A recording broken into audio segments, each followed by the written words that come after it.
because that's the only biggie that I can see out of that. Yeah. Good. Okay. Good. Who else we got here wants to do something? There we go. Streaming live on YouTube. Hello, YouTube. If there's anybody over there. Did you guys solve all the world's problems with the first part of that? Right. Yeah. 2 weeks in a row. Now, Mark, I know you always put a little something in the newsletter, so you make sure it's read. Which, what'd I put in there? Okay. When you talked about balloon 3, you use balloon 3. Yeah. You put in Sunday, March the 29th. Okay. And if it was Sunday, it was March the 28th. Dang it. It was Sunday. Well, I'll have to go change that down. Thank you, sir. Yeah, I'm proud of you. What did you, Sam, were you giving Ken a bunch of grief? Sorry about that. I'm sorry. I was over reading the newsletter. Anyway. That's funny. See? I know I always get it started. Yeah. Good for you. I'm going to go change it right now. Well, I was trying to find something to ask Mark Clayton about, to see if he really read it. I was going to pick a minute little detail out of there. And see I read it every week for Mark's benefit. Oh, my gosh.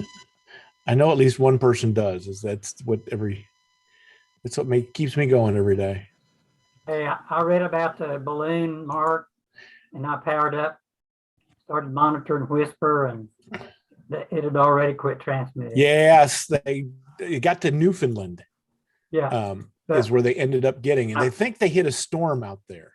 I wouldn't doubt it. I noticed that a few hams that I work on 630 meters was monitoring it, including one of them, KL7L, and his name's Lawrence. From Alaska. We call him Lawrence of Alaska. Yep, I saw that. Thought of you. Well, you said on there, Mark, that it had dropped from like 18,000 to 16,000 feet. Yep. And it was heading downward, and that was not a good sign. No, that was bad. Something was pulling it down, wasn't it? Yeah, and it's just a perfectly straight line at 250 feet per minute for like all day. So I told the guys to go do some calculations and see what it would take to do a 250 foot per minute dive. How much a UFO or something. I was thinking a big bird came out and pooped on it is what I was thinking. That's exactly what. Or attacked it. Yeah. Well, see, if it attacked it, it would have gone poof, and I think it would have fallen faster. True. But I think something like pooped on it or something. But at 42,000 feet, it started at 42,000 feet is where it was running.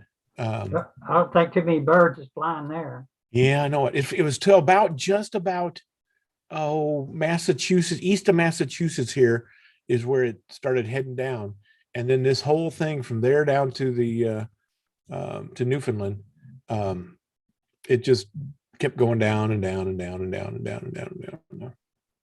Maybe sprung a leak. Now think about how tiny a leak that would have to be to lose 250 foot, and it was straight line. It wasn't picking up any speed. It was. Well, keep in mind as it comes down, it gets condenses too. So a leak, the pressure reduces on the but balloon. It would come down faster, wouldn't it? It would increase at a rate that would increase. I don't think so, because the pressure inside the balloon should decrease. There's more pressure on the outside, so it would like shrink the balloon. Yeah. And so a little leak might just like seal itself. I don't know. It did. Not a balloon guy, but it didn't. I'll give you that one.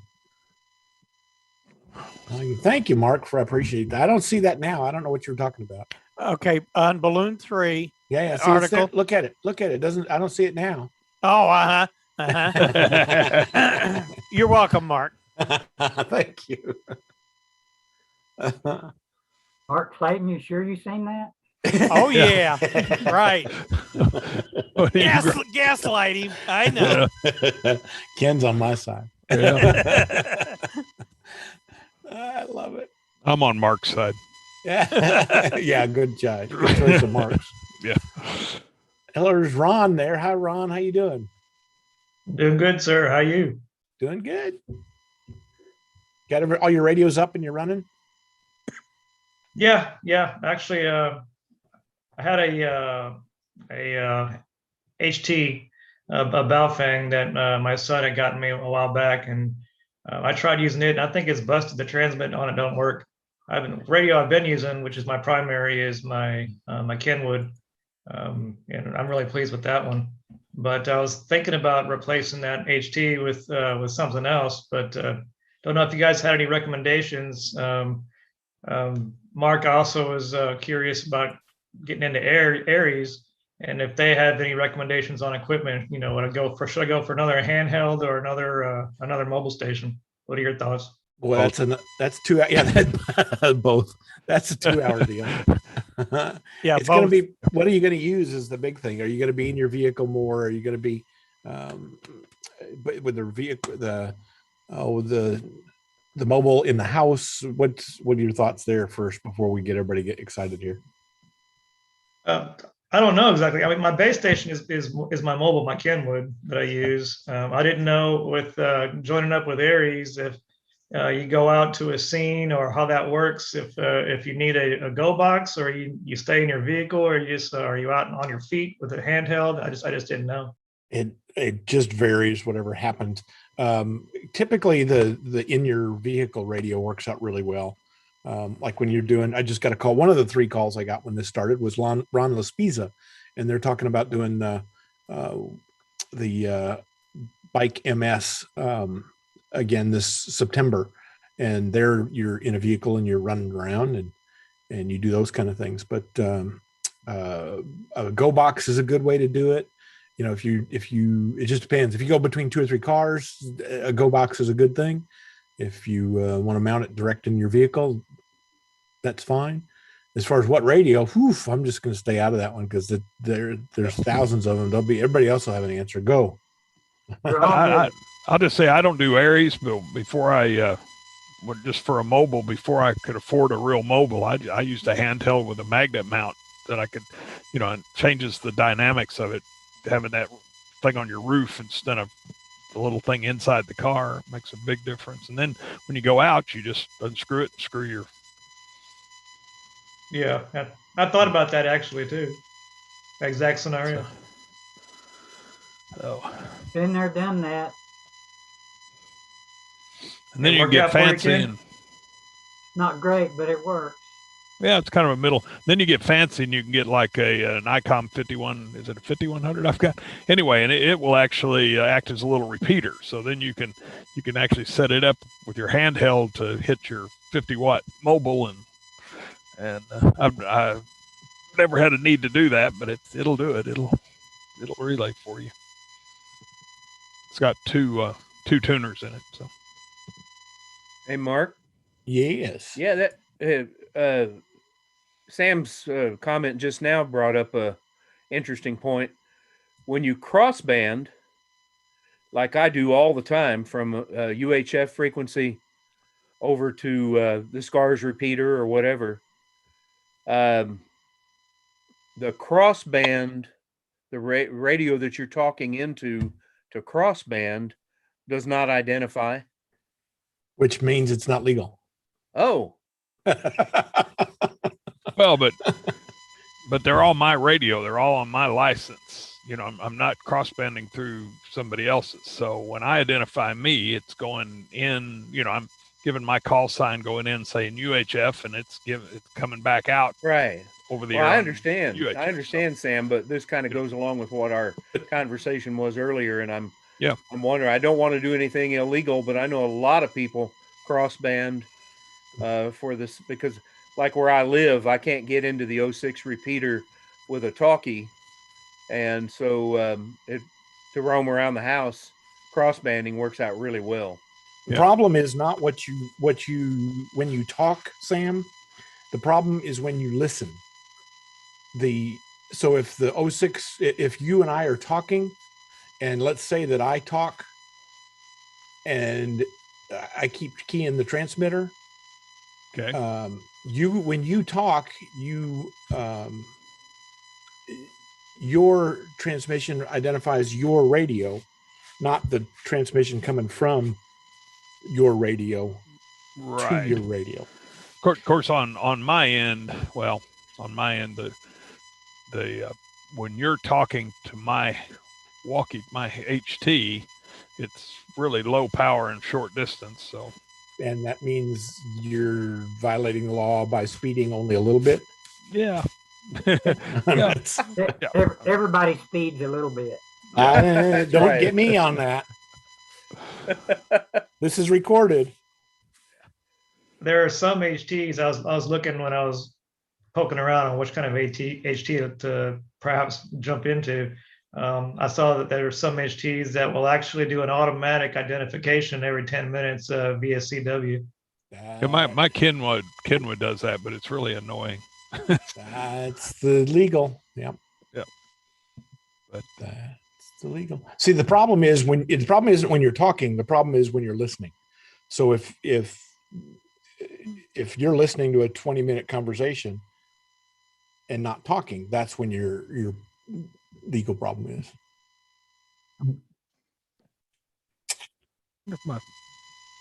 I've never looked to see if my 5100 will auto identify itself. Well, now I'm going to have to leave, Mark. You've ruined my whole evening. That's all it took. I'd have done that earlier. Going back to Arizona. Yeah, that's it. That's it.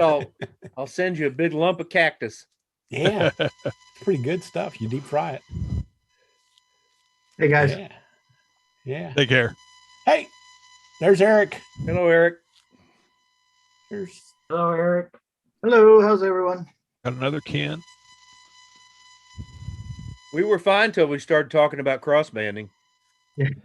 I I got in on the very end of that conversation. Yeah. Well, I will say, since I have never actually done it, I just know that my radio is capable of it. But, that's a good way to take care of the recording. Good. Yeah. Got it.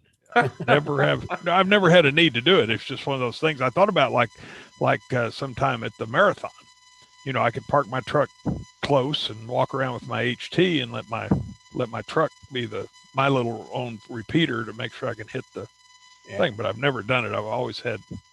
There was a bunch of people that did, and it was causing them problems because one guy would key something else and it would intermod with somebody else, and then it would. And they finally, I think 2 years ago, or the last one they had to say is, "All right, everybody's doing a crossband, shut them down." And it got quiet. It's kind of nice. Yeah. Well, now would the radio identify with your call sign? Yeah, it's your radio. Yeah. Okay. Well, it's your call sign, not my call sign. Right. That would be thieving my call sign. So don't have your radio ID with me. That would be bad. We use your call sign all the time. Yeah, I know it. W50U is what you use. Use Gordon. Yeah. No, yeah, it would be your call sign because you are the control operator for that radio. Right. Jeff, the biggest concern, though, like Mark said, is the delay. There's a delay factor in there from talking between your HT, say, and your mobile rig, and then it gets sent out over the airways. There's a delay in there, and that's where it gets to be kind of a problem. And then some of those radios won't key if there's a radio on the train if the repeater's still up. Yeah, well, of course, now I'm not talking about DMR right now where that delay figures in, but on the analog to analog, there really is no delay at all. It's like it's pretty seamless. Except that some of those radios will look for a carrier, and if there's a carrier, it won't key. Right. Okay, well, I'm just going to have to go back to CB. 10-4. Let's see. I put my little note in here. Jeff went to CB. KBJY 8406. Sign and clear. Yeah. I've got to jump in on that. I've been watching this show called Longmire And on an episode I watched the other day, they had this murder involving this guy who was quote unquote an amateur CBer, but with whatever he had, he was talking to this woman in Florida every night. They were carrying on these long conversations every night, but then she actually moved to Montana with him, and he didn't know the difference. So whatever they were using, she, worked fairly short range, but it also worked all the way from Montana to Wyoming or whatever down to Florida. And yeah, that's the way it works. And they kept intermingling the word ham and amateur and CBer in there, and they had handles too. By the way, they didn't use. The problem is, Sam, they don't know the difference. Yeah, I know it was hard to watch. I mean, it was painful. Just knowing the difference, it was painful. And they had handles too instead of call signs. But anyway, it was. You did mention this. Linda, you popped out. Say again, sir. That Sam forgot to mention she had a scanner too. She was tracking Longmire with. Yeah, well, he does that all the time. They're all the time patching. They're all the time patching telephone calls through to his police radio in his car. They're talking all this stuff.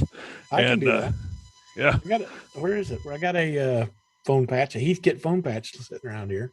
Yep. I don't know. It was just painful to watch.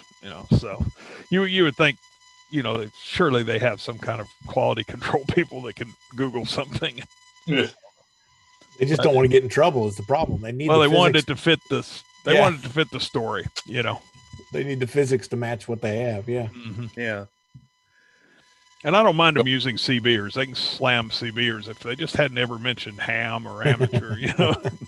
It just kept. Well, CBer can't go from Florida to Wyoming. So yeah, but that's fine. I don't care if they screw up CB. They can do whatever they want over there. Say whatever they want. But is Longmire back on the air?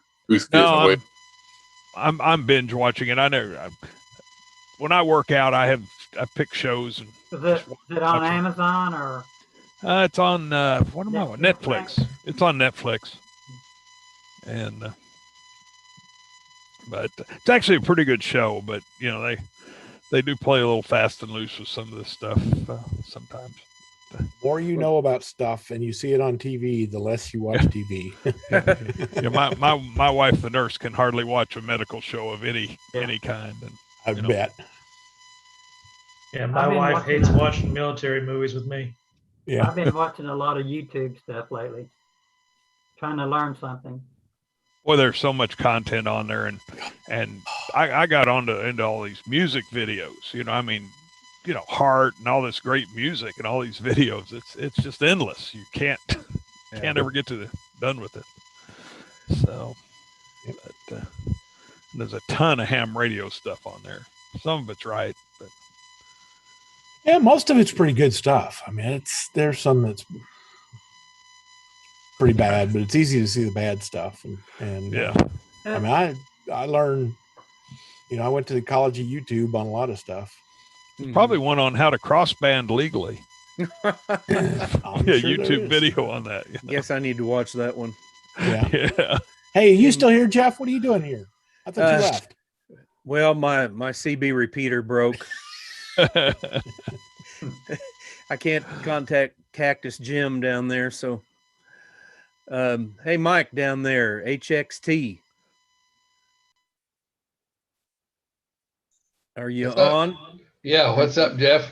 Hey Mike, how you doing? Did you get your little vertical set up? Did it work? I did not.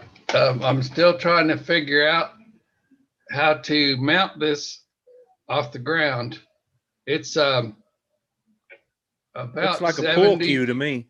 Well, it is. It comes apart here and here and here, so it fits in this bag right here. What is that model number? Okay, it's a Comet. Yeah. HFJ350 mic. Okay, yeah, that's the one I was looking at. And they're calling it a toy box antenna. You just need a bumper mount to mount it. Use a bumper mount. I'm not gonna put it on the car. It needs a, I mean, use a bumper mount to make a fixed mount well, I off think of the car. Doesn't have to be on the car. I think it's, I think I'm gonna take a piece of PVC and tie wrap it this is the bottom now. I turned it around. I'm gonna tie wrap it here and here to a piece of PVC that I can stick in the ground because it's gonna be a portable antenna. Yeah. You gotta put ground radials on it. There's one little, it'll be a counterpoise. There's one little tag right here on the, near the 259, just right up from the PL 259, a Yeah. place to plug in a counterpoise. Neat. What band is it? That rascal will go from 6 meters all the way down to 160 is what they claim. Wow. Which one is HFJ350M? Yeah. HFJ350-M. Yep. That shows 80 to 50. Wow. 100 watts. 50. I'm trying to see what the base looks like. Is there a screw? What's at the bottom? Is it a screw hole? At the very, very bottom, there is the PL 259. SO 239 or? Yeah. It's a PL 259. what would you, male. I've already put an adapter in it. It's a male, Does?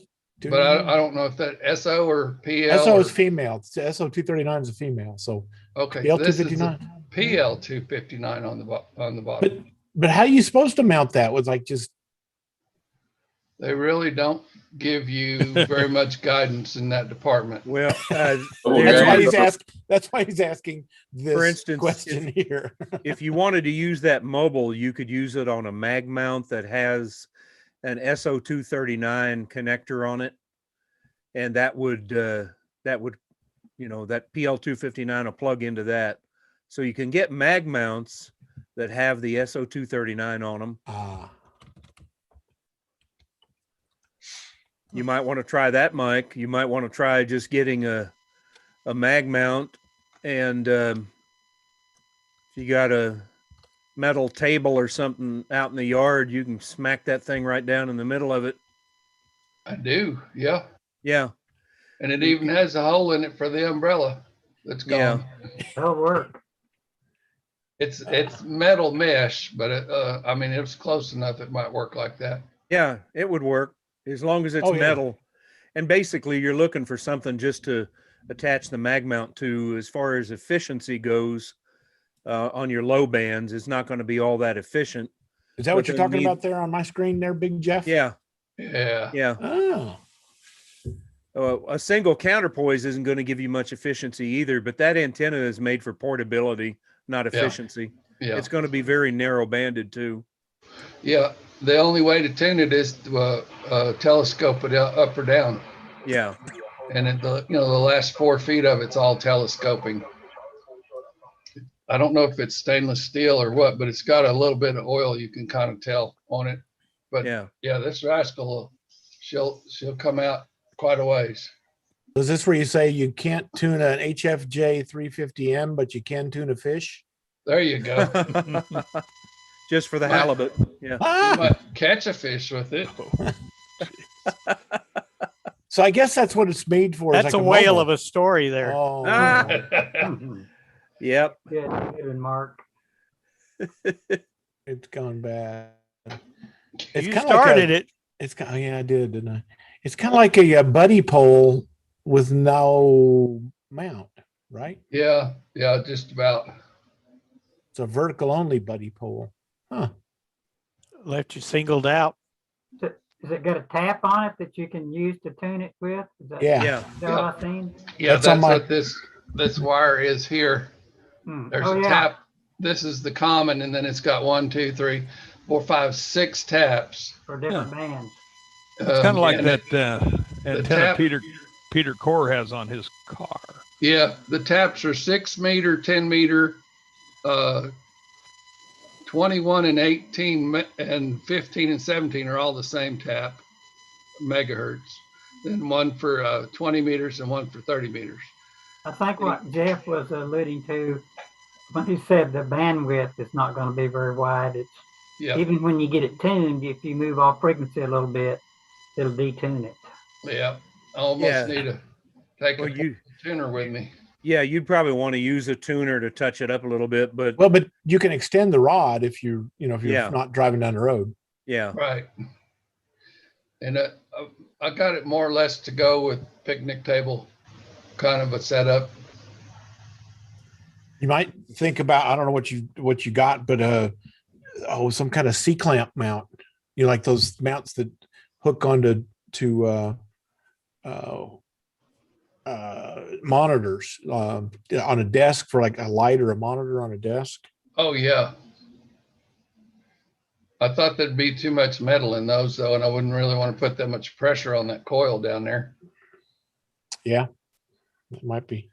Oh, but I like Jeff's idea about the mag mount base. Yeah, that was $13 on eBay. Yeah, just get a mag mount and then get yourself a small sheet of sheet metal or something, and that way, no matter where you go, you can. The problem is it shouldn't have a lot of wind load to it, so you might have to set something on the base to keep it from tipping. Right. But that mag mount will hold it down to anything metal, and that way you could also use it on your vehicle. Yeah. I think Mike's idea of using PVC was a pretty good idea. If you take some PVC and split it on the end, and hook your coax connector on there, then slide that PVC up over it and put a clamp on it to hold it.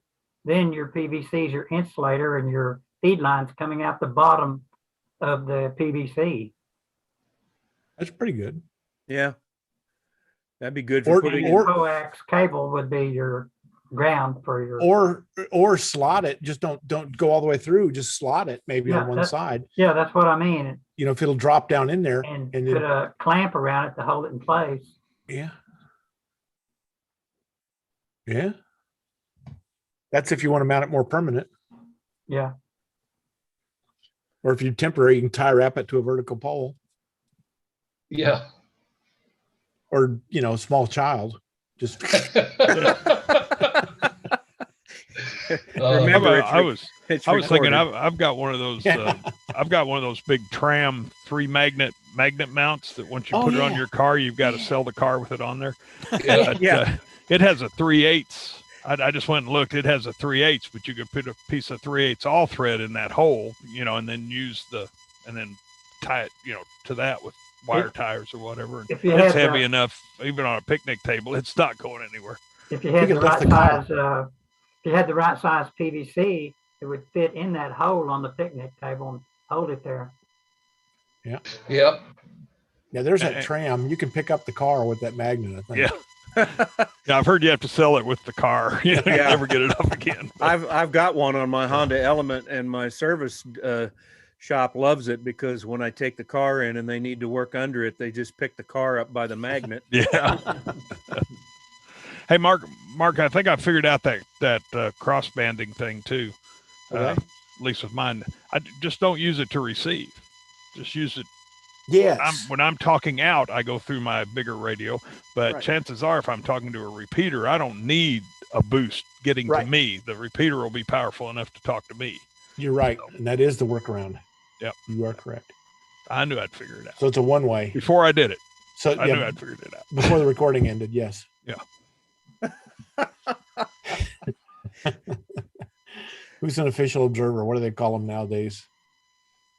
Yeah, that tram is a big. I don't know what that thing costs, but it's only $40. Man, that thing's got not magnets. Bad. It's got magnets. If anybody wants one, I've got 2 here, and I can get them. You can have twin CB antennas with that. Yeah, twin truckers. Well, I'll tell you what, that thing holds really well, and I've got a pretty substantial mobile antenna, kind of a spider-looking thing, multi-band antenna that screws onto that, and it doesn't move, even going down the road, and it's got some wind load to it. So that thing really holds. Yeah. Yeah, you can just put a rod up there and then put a couple of hose clamps around that rod. Off you go. Off you go. I Well, could cool. use one for the top of my Tacoma. I really don't want to drill a hole in it. Oh man, that's sucker. But what kind of antenna are you talking about? Like one of those big long comets. Oh, okay. I was gonna say, if you're just talking about a VHF, wait a minute. No, like the dual band comet that's really long. Yeah. I think that's about the only thing I trust holding it. This, man, if you can pull this off by hitting something, you've hit something.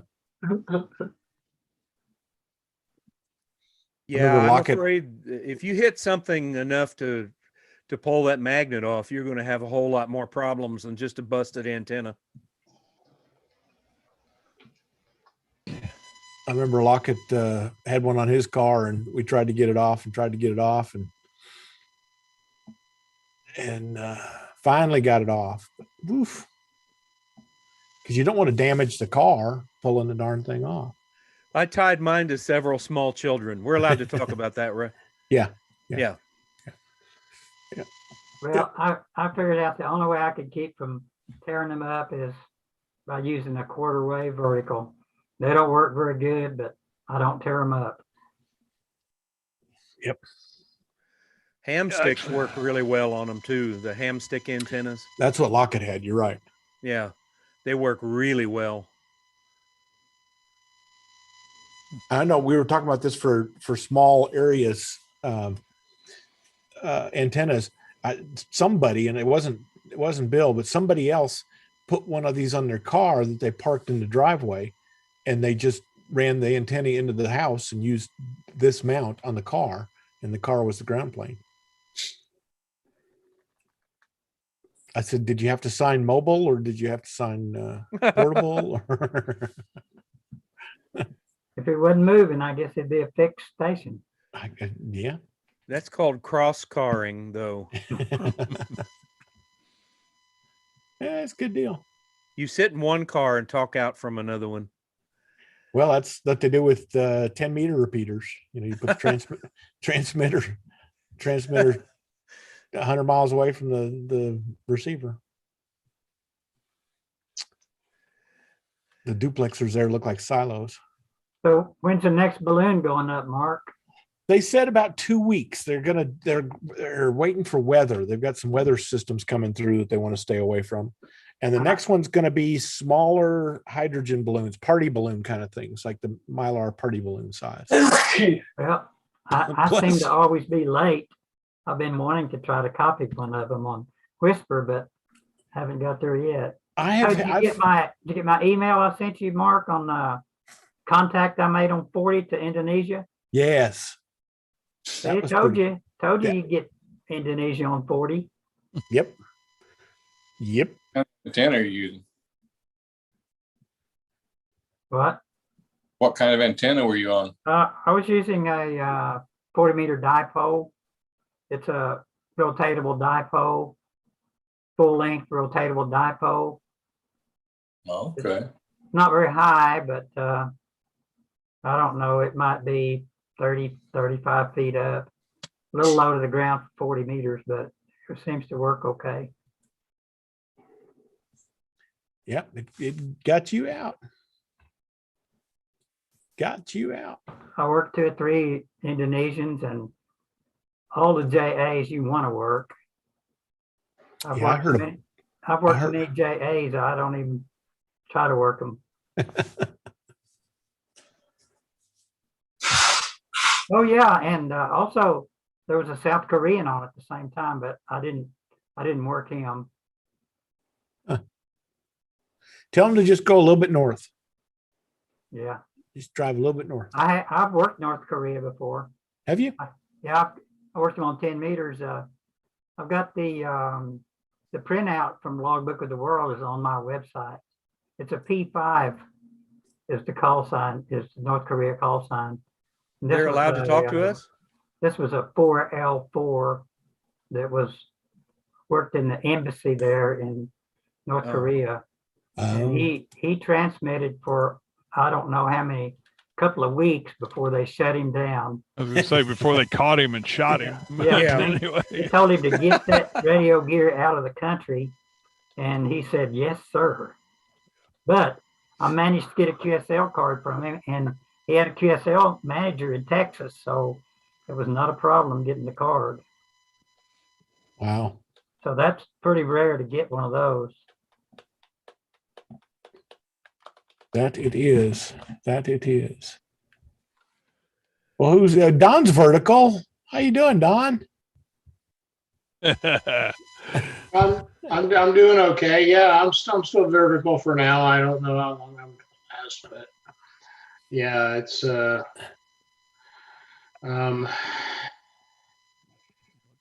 rather mundane day to day here. It's just the same stuff. Did the physical therapy appointment last Wednesday. She didn't beat me up too badly, but she did tweak me this way and that way.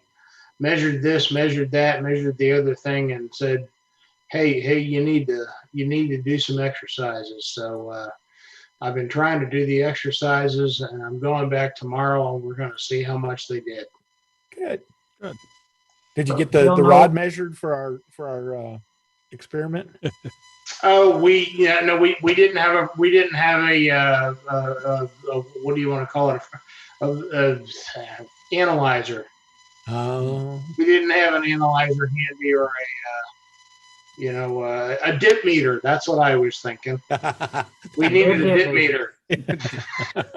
Need a grid dip meter. Oh my God. Yes, a dip meter. I've got one if you want to borrow it. Come on over. Ken, do you know why I want it? You're going to check the resonance of something. Well, I got a rod in my right leg. We figure it's. You want to say what we figure it's real close to resonant on 2 meters. Yeah.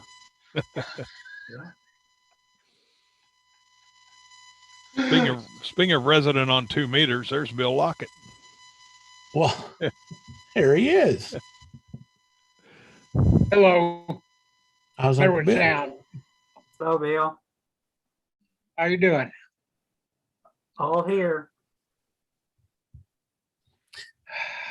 We were just talking bad about you. Actually, we were talking bad about your car. Well, were we really? Actually, I'm the guy that was talking bad. Where'd it go here? Did you ever get that tram magnetic mount off of the back of your car before you sold it? This guy? Was it? Yeah. Oh, the old car. Yeah. With help with some tools, from some tools, I did. A big long pry bar and fulcrum. Wow. Did you put any antennas on your new car? I can't find a way. I can't find a place to put them. Oh, Lockett. Well, I found a way to get, right before we quit doing live Elmer nights, I found a hole we can get the wire from the engine compartment in. But that's right. And I'll be ready for you to stick it in. All we need is a hole in the hood somewhere to. Yeah, that's the problem. You had a lip mount that would work up there, didn't you? Didn't that lip mount work for you? It's questionable, but yeah, maybe. Is your body made out of steel or aluminum? The hood? No, the hood, the body, is it made of steel or aluminum? Well, as far as I know, steel. Oh. But it may be aluminum. Because if a magnet will stick to it, there's your answer. Just use a mag mount. Put a mag mount right in the center of your hood. Yeah. Yeah. Well, my roof has corrugations in it that are that are more narrow than the most magnetic rollers. Oh, okay. No flat place to put it on. Well, put it in the hood. Put it on the front. Make it look like a rhino, that big square rhino thing. Yeah, it'd have to go almost in the front. The hood tapers so much to the sides. It's so rounded. So there's just not a flat spot on these new cars anymore. You got that right. Yeah. What is that? Kia? What is that car? Kia Soul. Oh, that's right.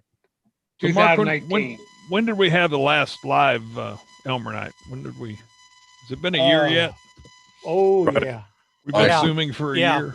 Yeah, it has. March 13th is when our meeting was, and I think we probably shut down right after that. So any idea when we're going to have another eyeball meeting? No, everybody get your vaccines is the right answer. I've got both of mine. I'm Good there. man. I'm Me too. there. Show hands, you know. Yeah.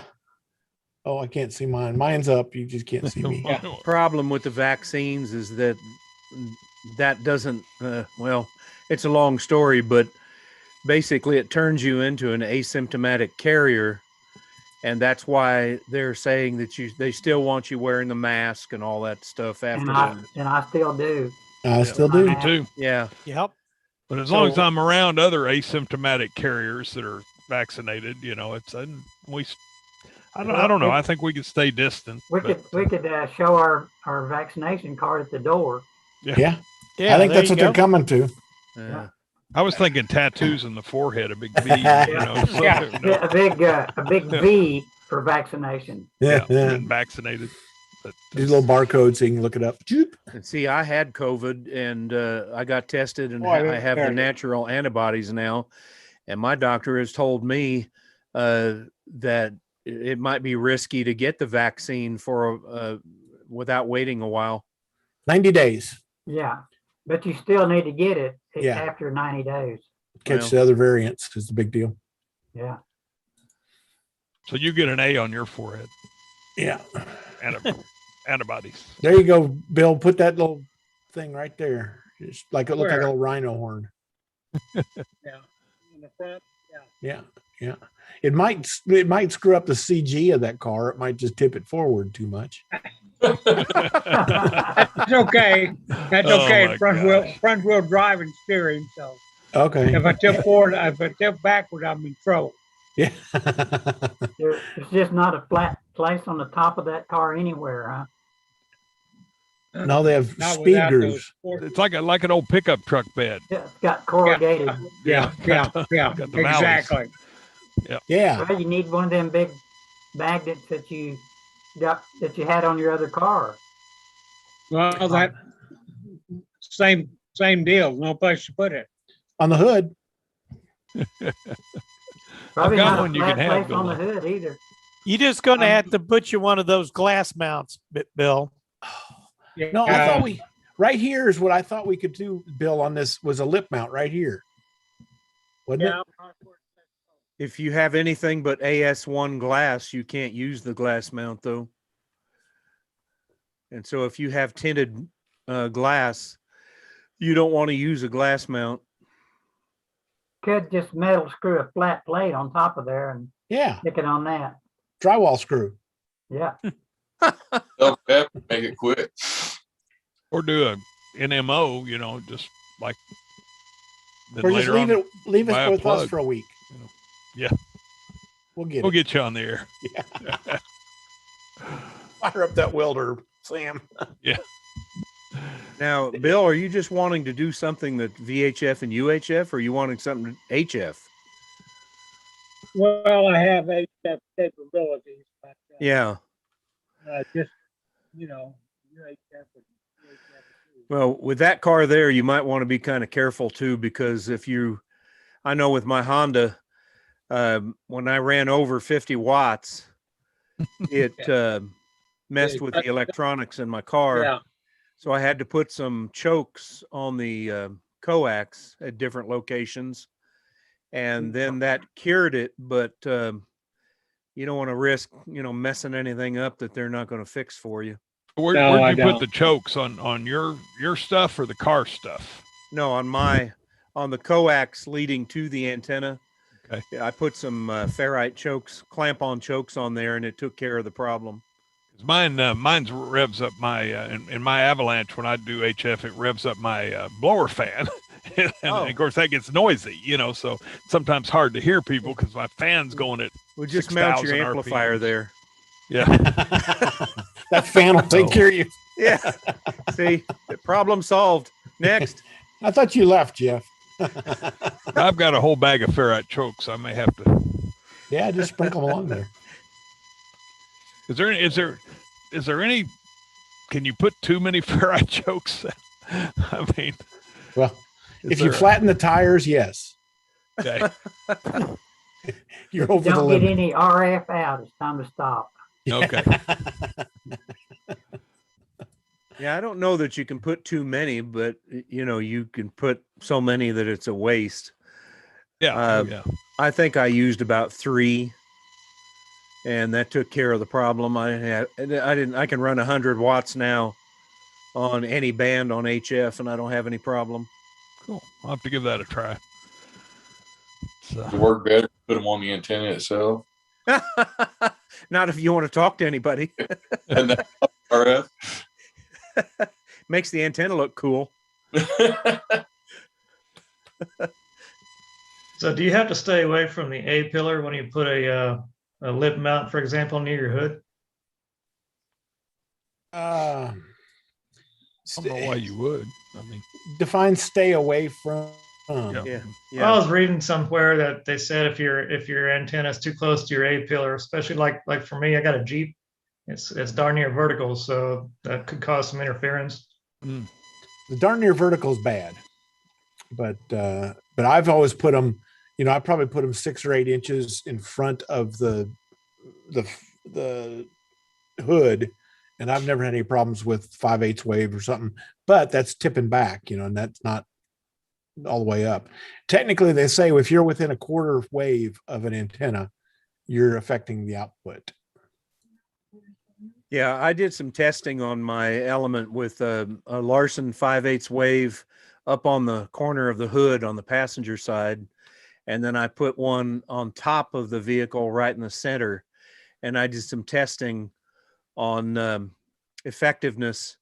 And of course, the one on top is the very best because it's unimpeded.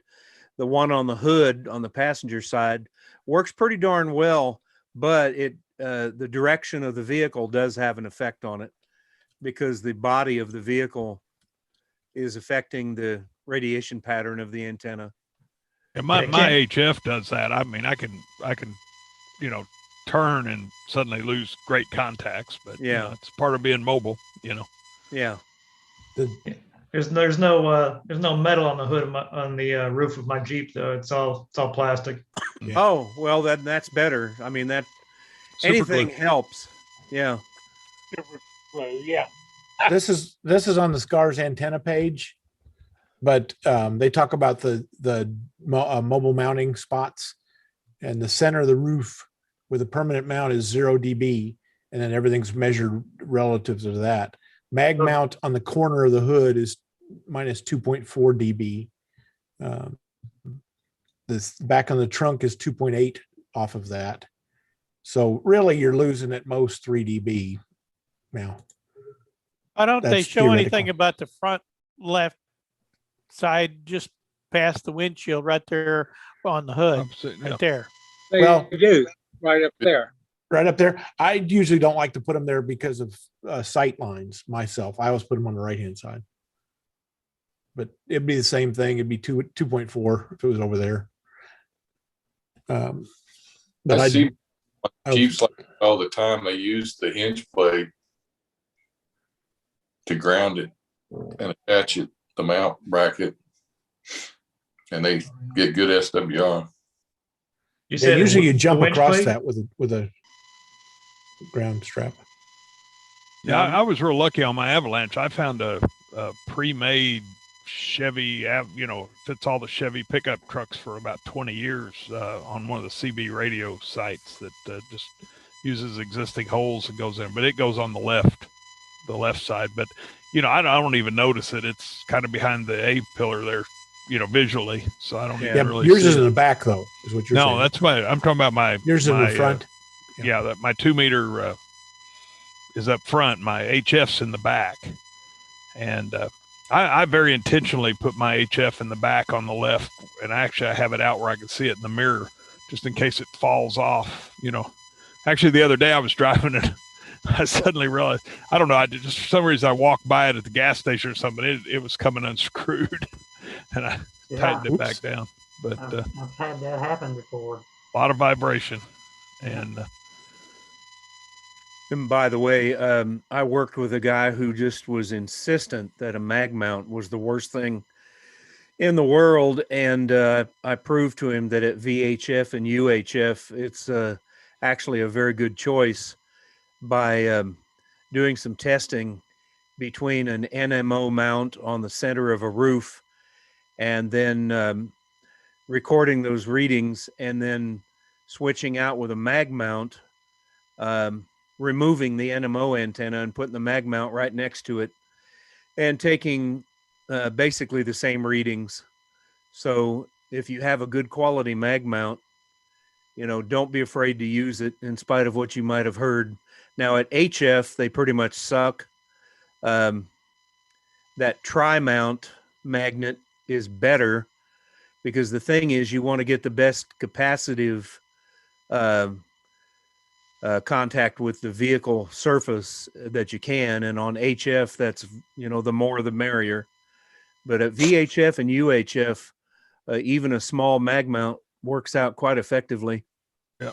This is 800 megahertz on this piece, but it shows 0.2 of a dB, the difference between what you were just talking about there, Jeff. So, oh, I see. Yeah. So if they're matching yours, I doubt you could tell 0.2 unless you're really, unless you're really instrumented to the tilt.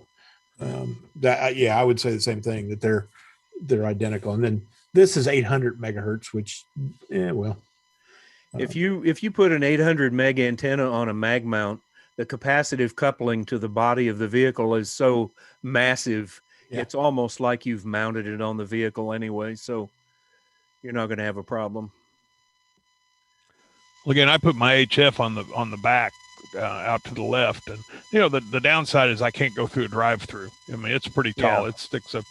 But on the other hand, I'm not hitting it on trees most of the time. It's a lot easier, like when we're driving, through the Wichita Mountains and stuff. It's a lot easier to stay out a little bit, and not, if it was on the right, I'd be dragging. So you're the one they made the special parking places for out in front of the restaurant. Yeah. No, actually, I've got my HF on a quick disconnect, and I've been known to, as I'm pulling into the drive-through, I put it in park, jump out, disconnect it, throw it in the back seat, and put it back on after I get through the drive-through. Mama, what's he doing? Shut up. Hey, I've got to run, gentlemen. It's nice talking to you. All righty. Take care. See you later. Have a good night. This is Eric's got a question on the Comet mobile antenna, and this is that one that breaks over. I think doesn't Phil have one of these? Phil has a motorized antenna. Yeah, Phil's on a motor now. Of course. I have one of that. That's what I have for my VHF UHF antenna on the front, and that way I can. No, mine. I just have to get out and it just breaks down, and I can lay it down across the windshield when I'm back into the garage. Yeah, Diamond. He doesn't even have to get out. Yeah. Oh yeah. Phil's got that really nice. He just pushes the button. Well, he's special. Yeah, it is nice. Yeah, I looked at those, but my Diamond SG 7500 breaks down like that, but it doesn't do it automatically, or you have to get out and do it manually. It's still nice though, because you don't have to take it off. Yeah. I've actually Where the hell did I put that bracket? I've actually got two. I've got a quarter wave that I don't have to take off, but of course it doesn't work as well. And then I've got the half wave that I can break over. So, if I'm in and out of the garage a lot, I just leave the quarter wave on there. But, and actually a quarter wave antenna, people will tell you that they're not good performers, but they really, really are, especially for local repeater use. They're outstanding antennas. Yeah, it's not bad. I leave it on there probably 90% of the time, but if I'm going out on the road and I really want to reach out, I switch over and tear up a lot less quarter wave antennas. That's for sure. Yep. Yeah, well, the angle of radiation from the quarter wave is really ideal for in-town type work. You get into the 5/8 wave or the collinears or something, and the angle of radiation is higher on them. I think that I see some like mixed reports on that same model. I saw one that said it was 50 inches, which I don't believe because I've seen that in person and I believe it's more like 62 inches. It says 51 right here. Yeah, I know. But then I look at them other places and I see that they're like, but I mean, I've seen them in person. I don't know that they're 60 inches tall, honestly. But they've also always been on top of trucks, you know, so. Well, and then other mounts, they may have some mount that Well, zips up. the two hams I know that have them, they're using one of those tri-mag mounts, and it seems to work for them. Oh, But yeah. I don't know if that. What I'm trying to get at is that really necessary? The Magnum mount, or you well, Like you that, got, like you got to have like a mount. Let's just start there. Well, no, I get that, but I'm just wondering, it was like a standard, like good magnet, like you would put like an old NMO Larson onto, you know, or whatnot. Like, would that be sufficient For what? For what length? 50 that inches. that antenna? Yeah, I wouldn't trust it on just a regular small mag mount. Okay. Depending My on the Larson wind, NMO has got a 5/8 wave for 30 years. That's just the wind loading on it might be enough to tip it over. yeah. Okay. Ain't nothing going to tip over that tri-magnet. Yeah. Yeah. Well, and see, that's why I was asking, because that's what I've been looking at for a magnet, because I really don't want to drill a hole in the top of my truck, but you know, because it's not quite paid off yet. Yeah. Really more. Well, You know, I got a small. Actually, no. You can always plug that hole. Well, you can always tie a little rope onto your antenna, and if a wind blows it over, you won't lose it anyway. What's called like a coax, isn't it? Yeah. Yeah, right. Like a little mini guy wire. It doesn't hurt to have a backup piece of Well, rope in the too. It's a in the really radio, strong. It gives in you a the little radio- strain relief. I mean, I've got a small magnet on. I can't remember the brand that I bought on my Prius for my VHF UHF, and it's a quarter wave, I think, but it's never moved a smidgen. You know. Yeah. Well, I mean, my old dual band was I want to say it was like a Larson 2 meter, 70 centimeter. And, you know, it's probably half that size, maybe like 3 feet at the most. And it was just on a little, you know, mag mount, but it was NMO style.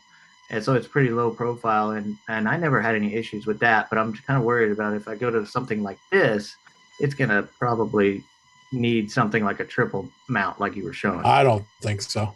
No, you don't think so? I don't. I mean, I would think that now, you know, these two that I showed earlier, there's a really tiny one, and then there's a bigger one that had a base. You know. yeah, get the big one. Get the Mark, bigger how much one. was that tri one that you just had up? $42.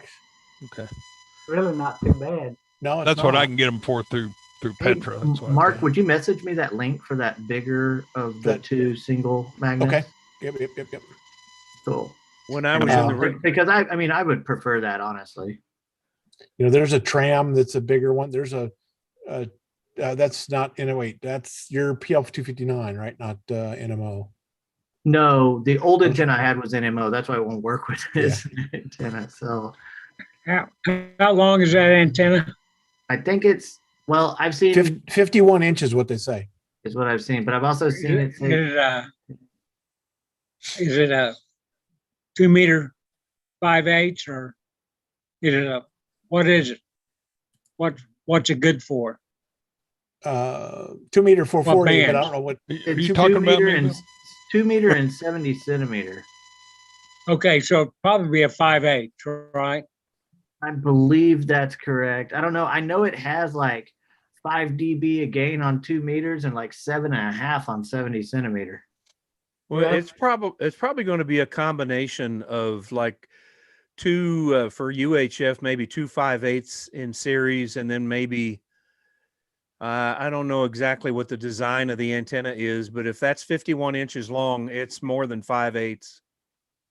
There's 3 coils, it looks like, in this. I don't know if you can see them, but there's a little tiny one at the bottom. There's a middle one that's pretty big, and then a top one. So it's some kind of collinear arrangement, which it gives you your gain. But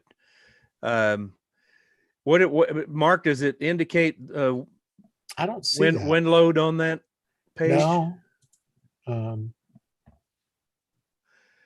I don't see wind load. Yeah. The general rule of thumb is you want to try to stay, around 40 inches tops for a mobile antenna, but I'm not saying that won't work, but Mark's right. You want to get one of the bigger magnets. If you don't get the tri-mount, you want to definitely get one of the bigger magnets, because if you get enough wind load on that, you want something that's going to hold it. Also, make sure that the top of your vehicle is sheet metal, because if it's a combination of something else or aluminum, then you're going to have a problem. I don't know what it is. I know it's a 2016 Tacoma. Take a magnet. If you have I've got a mag mount on there right now. Okay. Oh, then it works. You're good. Yeah, you're good. In the radio business, I ran across a lot of the newer vehicles that don't have all metal roofs. And by the way, a lot of people do not want holes drilled in their vehicles. And so we had to come up with alternative mounting methods. A lot of times a lip mount or even a mag mount. Some technicians, their spine twists when you mention a mag mount, but if a customer doesn't want a hole drilled, you don't have a choice. Right. Well, I don't mind. I really don't mind drilling a hole, honestly, at this point. I mean, the thing's damn near paid off. So yeah. There's more to it than just drilling the hole. You also have to, take the headliner down and, get the wire up there. I mean, the nice thing about my mag mount is that, in my Prius is that if some reason I want it off, even if I'm just going to leave it somewhere for a week, I just open the door, pull it off, and throw it in the back seat, Exactly. And so nobody will steal it or mess with it. Yeah. I don't know. I take a lot of road trips, and it'd be nice to have a higher gain antenna, especially if I'm going to put a higher powered radio in there that I've currently got. I've just got a little quarter wave that works dual band, but I've just got a little 25 watt mobile rig, and I'd like to be able to, especially like when I'm out in New Mexico and whatnot, you can work a lot of those repeaters up on top of the Sandias from a long way away. Yeah. Mark, does it give any information about the design of that antenna? Nothing. Oh, nothing. Well, that's handy. It's 51 inches long, and that's the only thing I can see. Yeah. I found some other websites that have a little bit more information than that, Mark, but I don't know how true it really is. It should be right. The Comet and Diamond are made out of the same factory, so if you find one that's Diamond, they'll have a little bit of different spec, but they'll be real similar. Yeah, that one's probably pretty similar to the Diamond SG 7900, I believe. It looks like it's probably the same antenna, and it's a good antenna though. And if you're out in the middle of boonies, it'll definitely work for you. But you got to have a good mount. This one says 62 inches. Yeah, that's the one I see. That's the one I was looking at. Yeah, that's they'll be just a little different. Yeah, they are real similar. Yeah, but and that 7900 is good antenna, but just want to make sure you get a good mount for it. That's why I was curious about the tri mounts. After seeing 62 inches on this one, so this one would it'd get up there. A little bit more gain, not much, half a dB on each one. That's not a big deal. I bet you won't see much difference between that and the quarter wave. Here's the fine print. Remarks: not recommended for use with magnet mount. Yeah, that's why they suggest keeping an antenna around 40 inches or shorter. Sure. That makes sense. This one's 62, so that one's a lot longer. Now I have a Diamond SG 7500, and it's a real performer also. It's the baby brother of the 7900, and it's shorter, and I've never had any problems with it at all. It's on a 40.6. Yeah. I use that. Sorry. I just got through. Go ahead, Bill. I just got through measuring my 5/8 antenna, and it's exactly 60 inches without the mag mount. and the mag mount is 4 inches in diameter. This was 5 on the one that I sent him, so that's good. Good. Okay. Bill, yours probably doesn't have a loading coil on it, does it? Yes, it does. Oh, it does. Well, it's dual band. Oh, okay. All right. There you go. 440. Because 5/8 wave on 2 meters, it's not that long. But if it's Yeah. a dual band, I understand why. Yeah, it's a. This one was made by Ken Dunn. Oh yeah. I've got a couple of antennas made by Ken. He did a good job. Yeah. Yes, he did.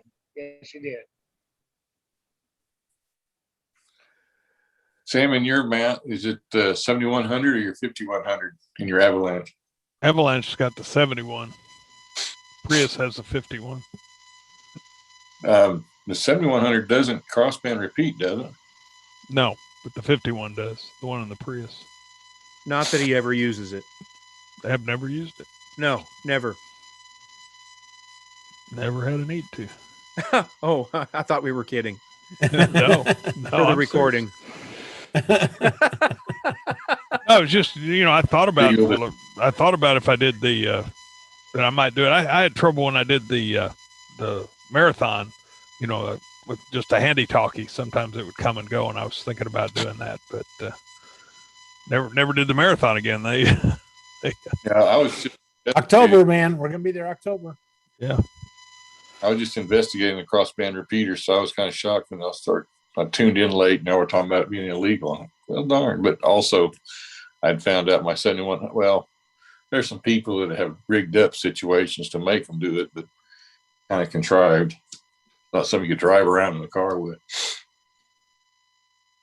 Well, it's not illegal. The issue is doing your station identifications and how to do that. Yeah. So. Well, yeah, I was just looking at a QSL article on it and ARRL talking about it. So, like you say, as long as you're transmitting and not receiving. Yeah. Speed. Although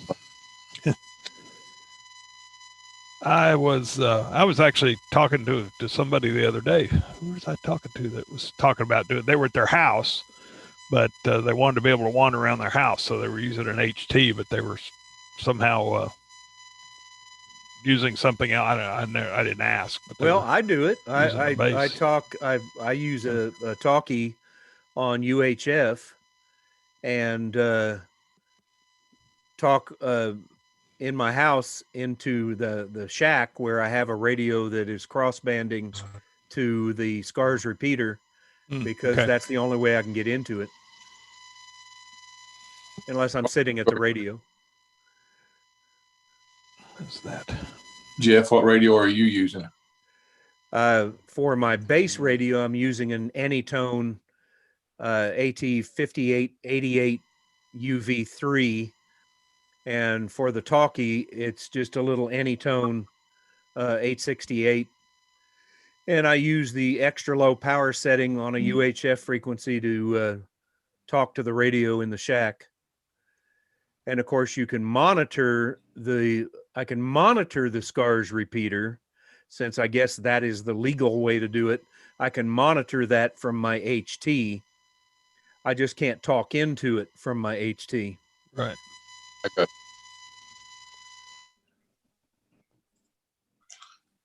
Actually, it's the other way. Listening on VHF and then transmitting on UHF is something that you're identifying yourself on. Right. It's when you send the VHF back to the UHF is where the rub comes in. Right. Yeah. So if you listen on 06 and transmit on 440, then you're good. Well, I listen on 06 and I transmit on UHF. Yeah, and that's fine because you're IDing coming out your way. Yes. UHF/VHF. I mean, yeah. And I can hear the repeater. I just can't talk into it reliably. Right. And that's you're IDing your radio both directions or both radios when you ID. It's the other way that's the problem. Okay. You need to put a stronger receiver on that repeater. Well, Just it's kidding, not. guys. It's not that. It's the. It's my location in town here. It's Radio Free Norman. Yeah. You ought to be in Piedmont. Or Yukon. Yeah. Talk Much about radio. Yeah, but I don't think I think I'd expect that I might have to take extra effort to get into the Scars repeater. But here, being right here in Norman, and I'm at 12th and Highway 9. So, you'd think really I'm not that far from the repeater in the grand scheme of things, but I'm just kind of in this little hole down here. You just found You just found the magic bubble. I did. The rent's good, so I'll probably stay for a while. In Sanborn, you need to update your call sign. You can't yet. I just checked him a while ago, and it's not there yet, is it, Ken? Yeah. I'm sure he's checking it every 10 minutes. Ken's gonna have to buy him a new hat. That's why I keep telling him. He's gonna have to do a lot of things. New hat, new shirt. I mean, gosh, that's A wardrobe update. Fortunately, I did my vanity sign. I've only been a ham a year and a half or so, but it was still amazing. Name tags and all the stuff I'd bought. Well, I've always had the same call sign, so I don't know about that. Just bought a ID tag, so that's bad. I'm just going to mark over the masking thing. Really faint. Your audio is real faint, He's muted. Ken. And he's muted.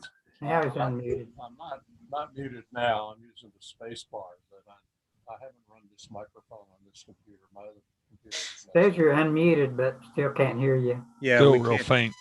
Now it's muted again. Muted. He's been having some microphone issues, I think. Cross banding. Oh my gosh. I'm going to use Mark's call sign from now on when I'm cross You're banding. doing cross Do band. that. You're doing illegal cross band. Just use Mark's call sign. Yep. Problem solved. Yeah. You have to get your hand mic in. Where's everybody? How to get through? Yeah, plug that one in. So you plan on just breaking out the label machine and fix that badge problem with your ID there, Ken? Well, that's what I did at first. Just covered over but all I changed was the last three. So, but Well, you look like a radio station, Sam. It looks like Kiss AM.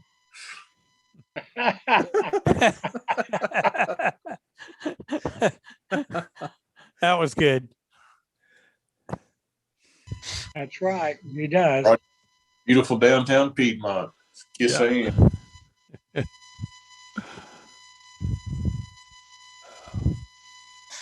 I've been sitting here trying to figure out what my antennas are on my Avalanche, the VHF UHF. What do you have for HF Avalanche? 7100. HF, I use a ham stick.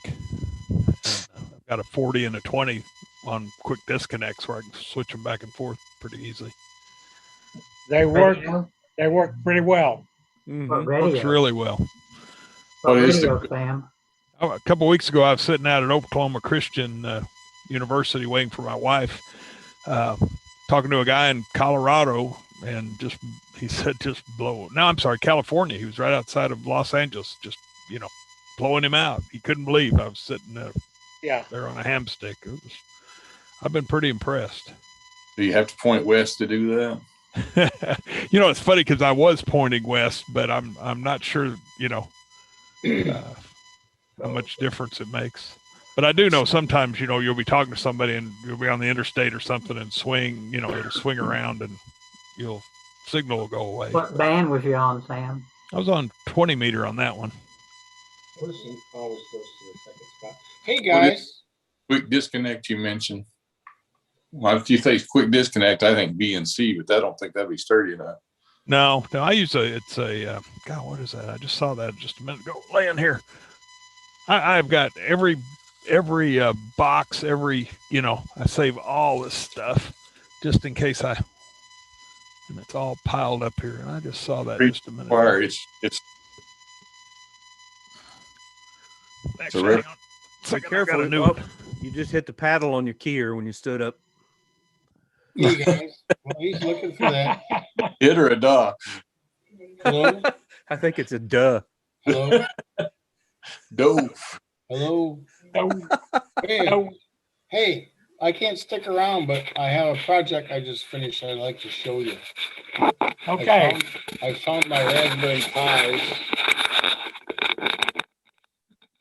And I made my little, there it is. My little ham clock. Oh, That's cool. Right, isn't it? Can't really tell. Is that ham clock the Raspberry Pi thing? That's the Raspberry Pi ham clock. Way to go. Yeah, it's a nice addition to the shack. Now I always know the temperature in the town. Kind of short on data on that clock, but I hope you all can see this. This is what I use for a quick disconnect. It's a Hustler. Talk to y'all next week. Hold on just a second, Sam. See you later. we can't see it. How about There there? it is. I want to let me pin it. There we go. Is that QD2? QD2. That was recommended by Mark up at the Radio Shack up in Can you hold that up again, Anderson. Yeah. please? Do you have the actual disconnect in the bag? Yeah. I'm sorry.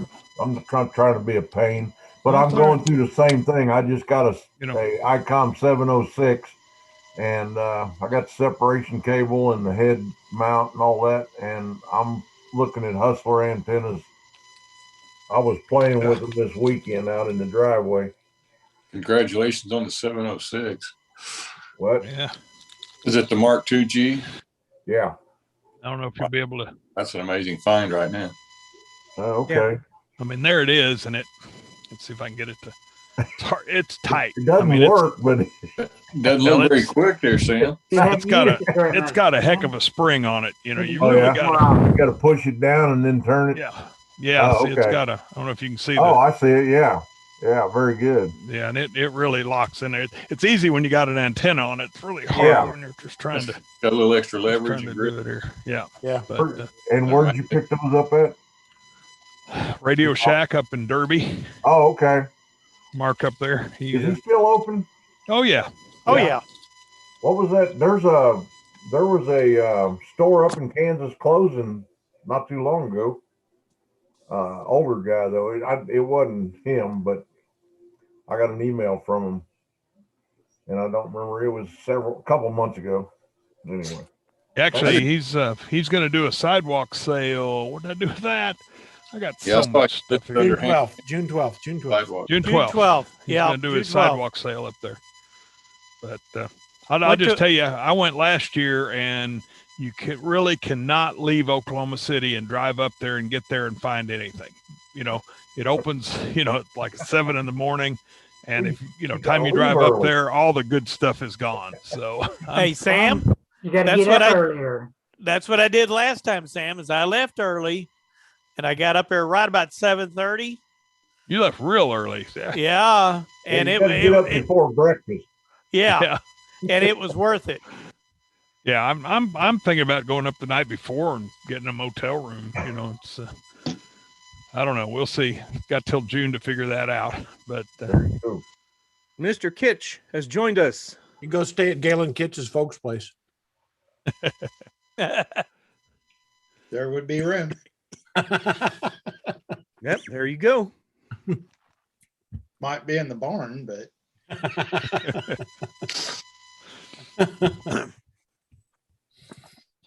the stable hotel, huh?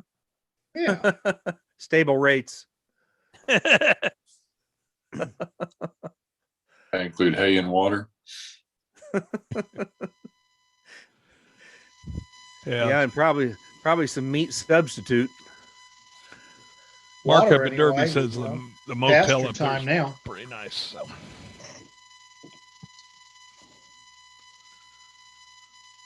What's that shot you got in the back there, Galen? Amtrak. Harlan Flyer. Yeah. That Moore or Norman? It's off my tower camera at my work. Oh, okay.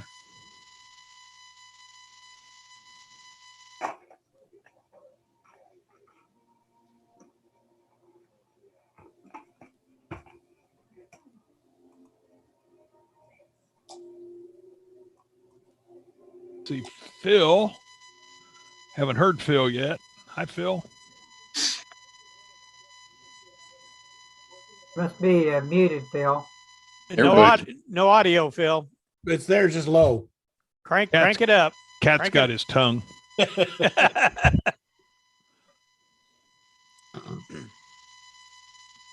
We were talking about you earlier, Phil.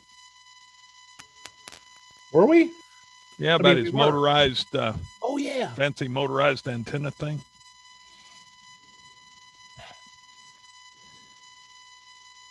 My cell phone had my microphone. Yeah. So we were talking about your motorized antenna mount a while ago. Motorized antenna mount on your Avalanche tilt thing. Oh yeah. That thing works great. But you can't put too big of an antenna on it because it's got plastic gears inside. So you have to put the antennas that they recommend on the thing. The other thing about the motor mount is if you have an antenna that requires a ground plane, a ground connection, you're going to have to run your own braid strap around the motor mount and to the car frame, because the motor mount won't provide a good bonding between the bottom of the antenna and the car frame. The antenna that I've got on it is a diamond antenna that's actually a half-wave dipole, so it does not require a vehicle ground plane at all. It's got its own counterpoise. And that antenna is perfectly sized to go with that mount. Is that a dual band? Dual band, yep.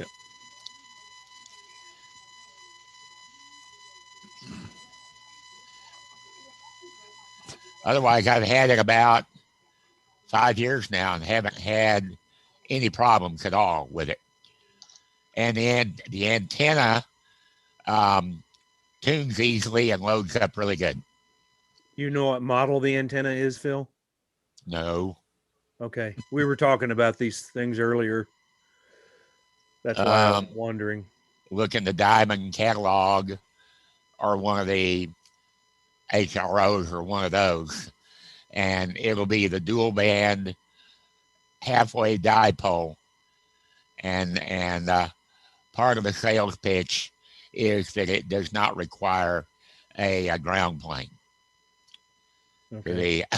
I wish they had that thing when I had to install a antenna on a Stearman crop duster. So those crop dusters are fabric covered, so they don't have a good ground plane. Who makes the motor thing? Is that Diamond? It's a Diamond product, yes. Diamond product too. I was kind of thinking that, but I looked at them at one time, but. Well, if you're like me, you have a fairly tall vehicle with a short garage. Mm-hmm. I managed to destroy 3 antennas, raking them off on the garage that are forgetting to lay them down.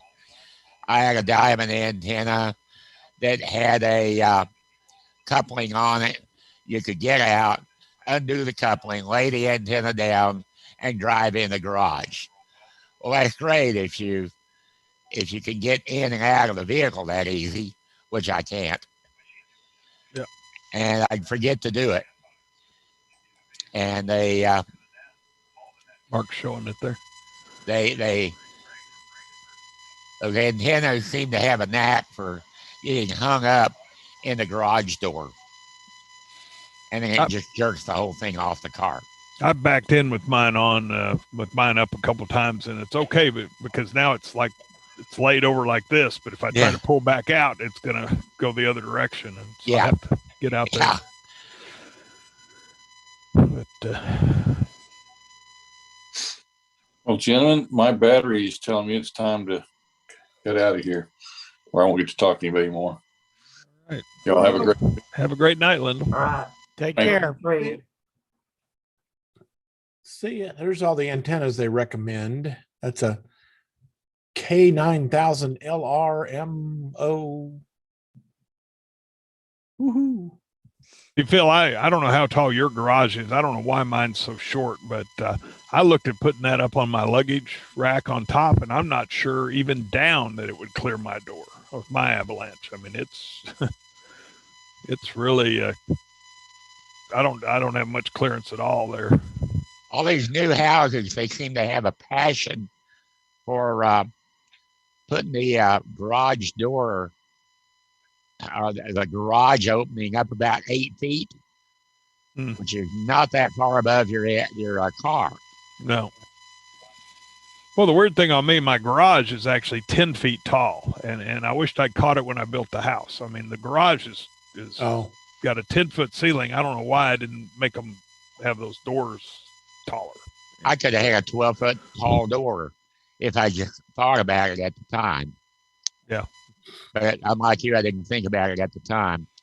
I stood out there the other day and tried to figure out what it would take to make that bigger, to take the brick out and, just make that door bigger. And most of them have a steel beam across there.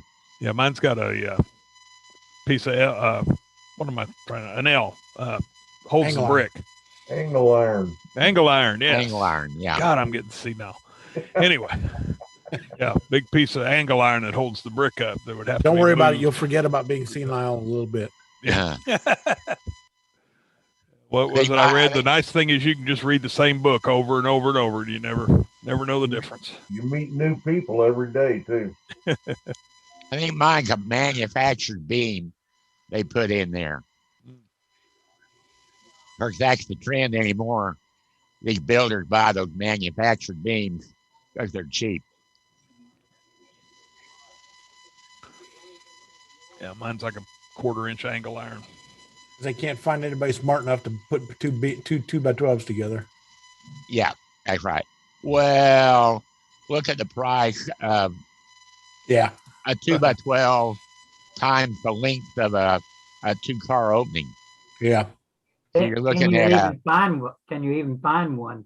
Well, you're looking at 15 to 18 feet long. You'd have to order those special. Yeah, it have to be an 18-inch tall beam too. I bought two 4x4 treated 4x4s, 12 foot long, 2 of them, $50. Wow. Crazy, man. You priced plywood lately?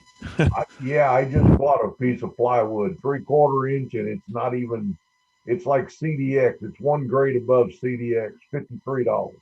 How much? Well, I drove up to Wichita and brought back 25 sheets. I found them up there at Menards for like $33. Oh, wow. And I went up there and put everything I could carry in the back of the Avalanche back. It's like. Was that 7/16 OSB? No, it's 3/4 CDX, actually, I think. Oh, really? Because 7/16 OSB is going for about $33 as well. It's I really don't understand. They called it 5 black stripe, whatever. I tried to Google that and see what it means. But I'm my attic. I'm putting not a floor, but because we can't walk up there. But I'm putting so we can store stuff up there. So I really don't care. It's not have to be pretty. It just needs to be functional. So now if I can just figure out how to get it up there, it's all stacked in my garage. You'll have to if you do like I did, we had to rip it down into like 2 foot wide pieces and to get it up through the little walk thing, the ladder. Yep. Yep. I'm just still not sure I'm strong enough to even do that. I've ripped some down and then decided I wasn't. Yeah. I was too tired to try to get it up there. So, and all my friends somehow just disappear. Isn't that amazing? Can you hear me now? There he is. There you go. Hey, all right. I was about ready to come up onto my Fire tablet, but I avoided that. You got Apparently. good audio now. What's wrong? Yeah. I don't know. So we noticed, I checked your call sign a minute ago, and your new old call sign is not active yet, best I can tell. I looked at it myself, but so I still got phone for a little while. Yeah. Forgot about that. Yep. CW Ken after he goes to KA5 HFE. Well, it just seems appropriate. It's a good idea. Well, Randy McGuckin showed up. Oh, he's doing a net. We can talk bad about him. Yep, he's doing a net. And Mike Richardson's there. I haven't heard much from you, Mr. Ghost Rider. Are you still trucking? I am still plugging along. We fixed you last week. Did you do all the stuff we gave you? I can't remember what it all was. Nope. I got sidetracked. My daughter drafted me to help do some housework for her, building walls. So no, I didn't get anything done. Okay. But thanks. Well, good. I'm glad you're there. Wayne's got all the answers. I can see that in his eyes. Yeah. Hey, Phil. Yes. The death that they talked about, was that Fox Hunt Cliff? That was Fox Hunt Cliff. Okay. Yes. Yep. The short guy. Yeah. Can you elaborate? Cliff Cooley passed away. All I can That's tell the one you, from England. Cliff's wife called me last Thursday or Friday, and I was on Cliff's list to notify, and she told me that he had died. I knew he'd had health problems off and on for quite some time. He'd been in the hospital up in Shawnee, and of course they live in Kanawha now. And she called and told me that he died.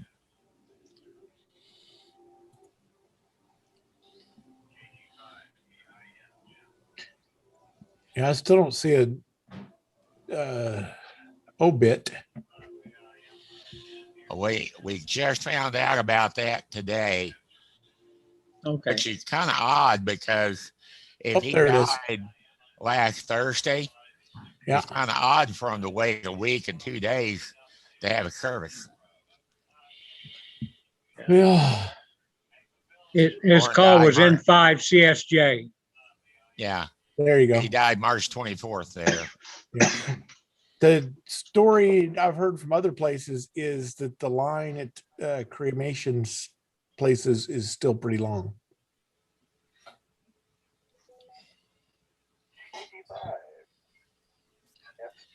And funeral homes are backed up. Yeah. Well, they have, with the COVID virus, they have been. Yep. 67. I didn't know he was that young. Oh. Neither. I'm almost there. I'd have added 10 to that, but Of course, you're talking a real small town there. Yeah.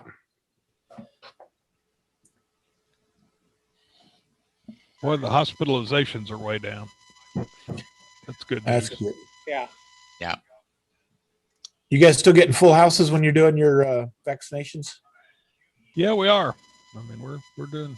You know, we never know where I'm at. We never know how many are signed up. Kind of at the end, they tell us how many we did. You know, We did 900 and something yesterday. Wow. That's good. Wow. One of our guys from work was up there. Ken Goodson was up there Monday at Mustang. Sometime Mustang. Yeah, I didn't. I mean, I'm sure I saw him, but I didn't. So I told him, I said, I'll make sure that Sam reports on your behavior. Yeah. I think he's the one that refused to put a mask on. I don't know. Yeah. Oh no, not just Ken. kidding. Nobody gets past me without a mask, do they, Steve? Yeah, I'd be leaving then. I've had COVID, and I got it through a mask. So, and the other person had on a mask. So that's a joke. Well, it's all, it helps, but it's better than not having. So. Well, they actually say the N95 is the only actual mask that works, unless I guess you put the full gas mask thing on you with a bio filter on it or something. But yeah, we had a guy that came in the other day with one with the cartridges on it. Oh yeah, yeah. So. I got a friend lives down in Texas, and he went to the hospital. He was sick and went to the hospital, and he wore one of those to the hospital, and they wouldn't let him in. They wouldn't let him wear it. They made him take it off and put one of those cheap ass, the little cheap ones that you get from Japan or Korea or I guess China for nickel a piece or whatever. Yeah, the N95 is what we should be using, or the KN95, but that's this. Most people just wear one of these little cheapies like me. Yeah. No better than nothing, Yeah. I have a N95. I have a few of them. But I can't breathe in them pool things, and my glasses keep fogging up. The N95 it's a KN95 that I use. I don't fog up near as bad as I do with, the ones my wife made. But they all seem to make my glasses fog up. I guess they're not sealing around my nose or something. Yeah. Well, and I found if I just bring my glasses down just a hair, instead of shoving them up against if I let them ride down, it makes a huge difference. But we get a lot of people that come through there that have like an N95, and then they'll have a cloth one over the top of it. I guess they don't like the looks of the N95, so they they have the. I mean, it's interesting to look at some of the masks, and some of them they're so color coordinated. Their masks match their outfits, and you think some of them women must have 24 masks. Yeah, for sure. I saw a lady today, and she had an N95 that had a vent on it, and then she had a tube that went down, and on her pinned to her shirt, she had a filter that was like, I don't know, 3 by 4 inches and about 1.5 inches thick. Wow. I don't know what that. N95 plus. There for a while everybody was putting exhalation valves in, and now they're saying that protects you, but it doesn't keep you from, Yeah, that's right. Doesn't protect the other people around you. So still spewing out germs. Yeah. Actually concentrating them. Technical question. How long are the batteries supposed to last in my MFJ350-M analyzer?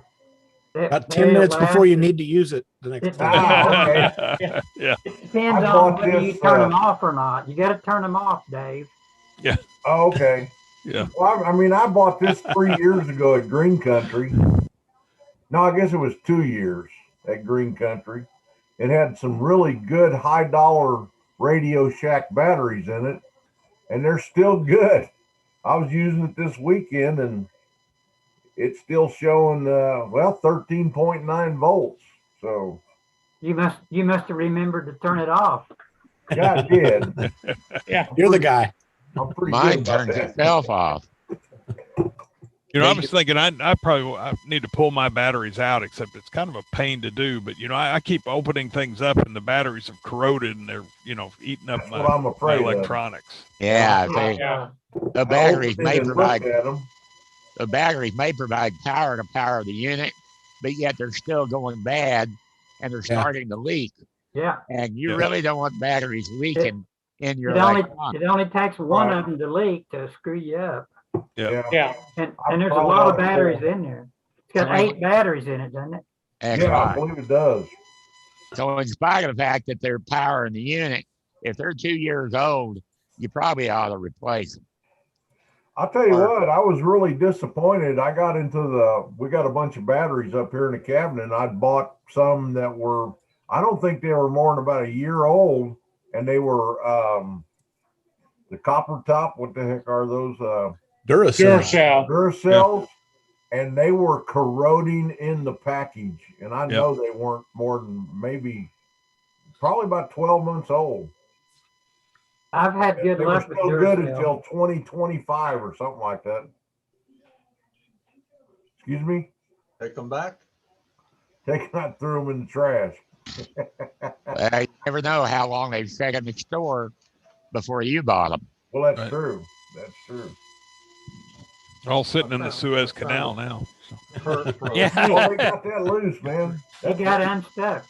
You know, if you pull the package off of the rack and look at the back of it, and it says good through 2012, you probably don't want to buy them. Yeah, I think he said 2025 or 2026, something like that. You know, now they're saying their batteries are good for 10 years. I guess I'm going to have to check the batteries in my MFJ. Yeah, I am too. I don't leave them in mine. Mine corroded once, and I took them out and I put a wall wart in there, and I use an extension cord and a wall wart for everything. Yeah, I'd like to find one of those plugs, because I'd like to make a 12-volt one that you can just plug into your cigarette lighter. Mm-hmm. And put about a 15-foot cord on it. Yeah. Even have an external battery pack where you can see them, because I haven't opened mine up since I got it, but it's a pain, I think, to get in and get to those batteries. Mine's only got 2 screws. There's 2 screws on the back of it, and that's it. It comes that one side comes off, and Well, I got one of the newer models, and one of the earlier models. Yeah. It's got 8 screws. Oh yeah. Yeah, that's an all-day job. Well, yeah, mine used to have 8 screws, but it has 4 now. Is there anybody needing to check into the net? If so, probably now. Got 2 screws, but is it a bad thing when I there's did. stuff oozing out around the cover? Yeah. Time to sell it to Phil or somebody. Well, yeah. You want a 12-volt adapter, check that store down on West Main in Norman that sells a lot of the Radio Shack stuff. Yeah. I bought a little adapter. It's got a cigarette lighter plug on one end, and it's got 2 banana plugs on the other end where you can unscrew them and put a wire under them and screw them back down. Yeah. Or you can plug a banana plug into them. I don't need to light up my banana. Well, if you're wanting something to adapt, yeah. And of course you can always buy the cigarette lighter plugs, just the plug. Yeah, I've got some somewhere around here. You have to take them apart and solder your own wires in there. Yeah. Well, I've got some that's got wires on them that are about 8 foot long, but I don't know what I did with them. I was going to use, I know where they're at. They're in my old truck, because I was going to hook a CB up with them. Still looking good. I'm going to leave them for a little while. Cigarette lighter plugs are tricky, though. You don't get them plugged in straight, it may not make contact. I have a phone charger that's that way. It's got lights on it. If you can shove it in there, and if the lights don't come on, it doesn't charge. So you got to twist it around to make a connection. I got the same thing right there, plugged into that power supply. That's a cigarette lighter plug and a phone charger plugged into it. And if you don't plug that thing in straight, the little light won't come on. There you go. Oh, well. Sit down, Ken. Well, my batteries look okay. Oh, do they? I didn't see any leaks, nothing running out Okay. of the table. I got something started, didn't I? Yeah, mine Yep. too. I just checked mine. They look really good, so I'm gonna leave them for a bit. There Yeah, you go. leave them until they start leaking. I've got a question on those MFJ analyzers. Yeah. Both my dials, the meter indicators, have come unglued. What kind of glue do you use to glue them back on? Probably just Gorilla Glue, Super Glue. I don't know. You talking about the little plastic thing? Yeah. The little Plastic meters. cover. Yeah, the The cover. little cover. No, the whole meters are falling back inside. Oh, I don't analyzer. know. I'm an epoxy guy, but It's gonna that's take 2 days to get all these batteries out of here. yeah, exactly. That's what they were telling you. And an arm and a leg to go There's buy 'em. 10. Who said there was 8? Who lied to me? There's 10 of these. Yeah. 10 of them boogers. There is. I don't know if I can afford to change the batteries in it. I might have to get a second job. That's what the wall worked for. The nice thing about the batteries, though, you can go out in the field. Yeah. Instead of using the wall wart. You know what? Well, I got batteries in my case, so That sounds like a job for Uncle Phil. I wonder what it would cost to have a battery pack or something made that you could make a battery pack out of and put 10 batteries in. Or just, I bought some buck converters, some buck and a half converters actually that take 45 volts and it'll drop it down to whatever you want to, and you can put it on like one of your DeWalt batteries. You could just build a lithium ion pack out of 1865 batteries and plug them into where the battery charger goes. And then you'll have an external battery pack that you can take out in the field with you. I didn't hear what you said, Ken. I'm sorry. Take some 1865 lithium ion batteries and make a battery pack out of them. Yeah. And plug it into where the power supply plugs in. I'll show you one. Yeah. Okay. 1865 batteries. Here's two different kinds. This is a store-bought lithium ion pack. Yeah. This is a homebrew one. That's 12 volts at 25 amps. Huh. Made with reclaimed batteries out of modem battery packs. Okay. Did you do that, Ken? Yes. I'll tell you what's really nice about that bigger battery pack. If you're having some kind of no QRM in your home, you can plug your transceiver into that thing, and then you can find out if the noise is coming from your house or your neighbors. Mm.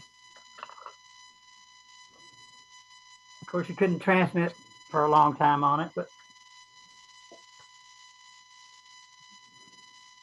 that's that little buck converter that I got a couple of. That's not a buck. What are you talking about? Well, How much are those? $1.50 a piece. Boy. For you, I'd give you one for $2, Bill. You get them on Amazon or what? Delivered. So I bought 10 of them. If you need one, I'll sell you one. So Mark, how are you using that buck converter, Mark? Take 12 volts and drop it down to 9 volts to do this. The Whisper transmitter is what I got it for the Whisper light transmitter. Yeah. But that, and then some, I've got some routers coming, some air routers coming that don't have battery power or don't have power supplies. So I hook my 12 volt up and then they give it That's an 8 regulated 12 volts out to it. 3 amps is what it's good for. That page says they're 1088. For That's 10 of them, for for 8 of them. Bill. There's 8 of them. Uno, dos, I can't tres, read. cuatro, cinco. Just count them. 1, 2, 3, 4, 5, You 6, just 7, get 8. the Cinco. That's all. Okay. You go. So tell me again, Mark, you're putting how much into them? I'm putting 3 14. to 40 volts is what the instruction says. Yeah, I'm putting 14 in and pulling about 8 or 9 out for the whisper light. Okay, so the whisper light runs on 9 volts. Between 5 and 10, somewhere in that range. So you said something, Mark, about using one of those and taking one of my 20-volt DeWalt batteries. Yeah. Yeah. So you could take your two input wires there, hook them to your DeWalt battery, and Where is Peter Core? Why don't you just use a 8 or 9 volt regulator? 3-pin. This is adjustable. It's fully adjustable from 1.5 volts to 35. That's their little like a potentiometer. It's like a solid state regulator on that chip. Yeah. That you can adjust with that little pot. Yeah. But has anybody looked at the regulation on the output? Haven't looked at the regulation on output, and I'm going to listen to it with the HF, see what it sounds like. I'm wondering how clean the DC is. Yeah, for They're $1.50. usually pretty good. It's DC in, DC out. Yeah. I know Yeah, they got to chop it some way. But it's chopping it somehow. Yeah, it's chopping it. And then it's filtering it with that big capacitor. Two big capacitors and a big inductor. You got big enough. And then these also are used to power Raspberry Pis is the other the big use for them. Is that way I can run my Raspberry Pi units off of my 12-volt bus here at the house.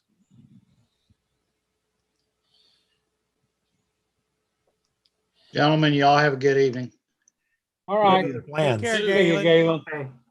7-3, Thanks for guys. Bye-bye. coming by. Bye. See ya. Bye-bye. Bye. Bye-bye. Bye-bye. Our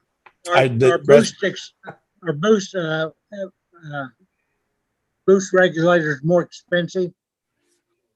I haven't seen any. Step up. There are some, but I haven't looked for any.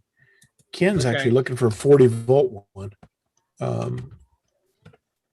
Boost 240 volts. Yes.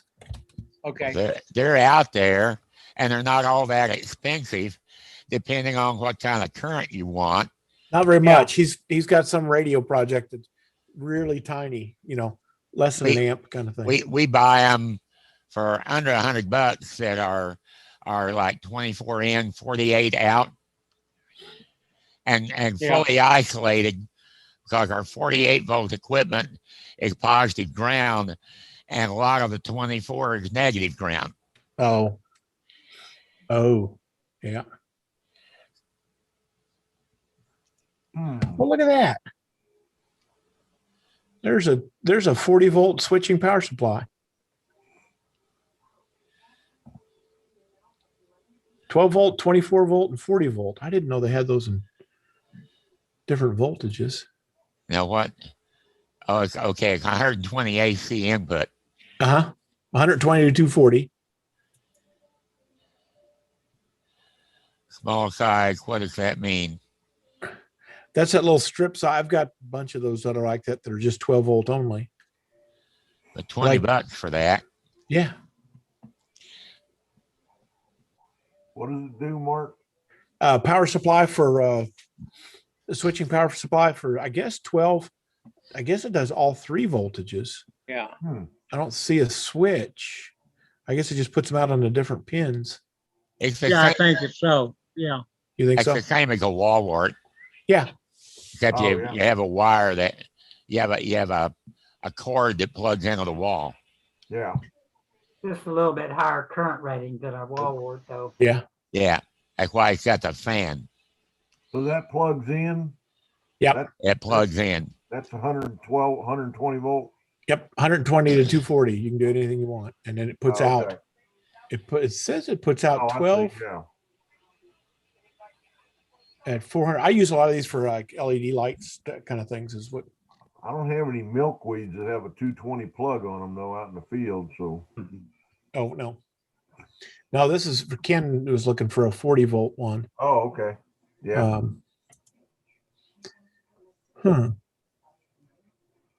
We should show us the pinout.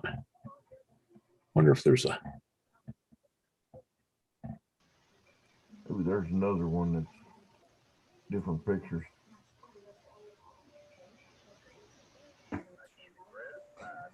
Well, there's Lucky running a net.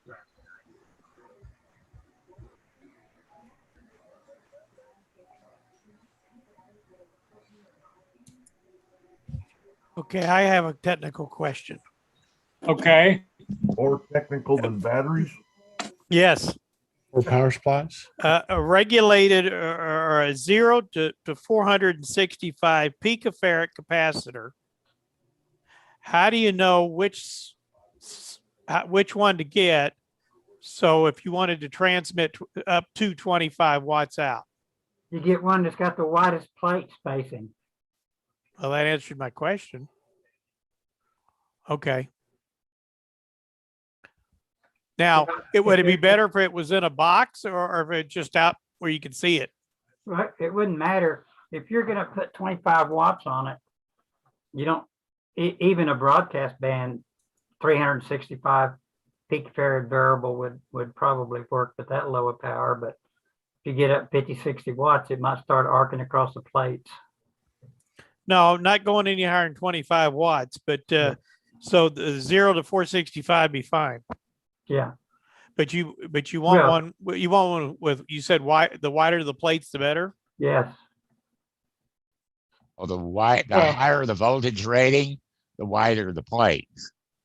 A higher voltage rating is going to have more dielectric in it to protect it from shorting out.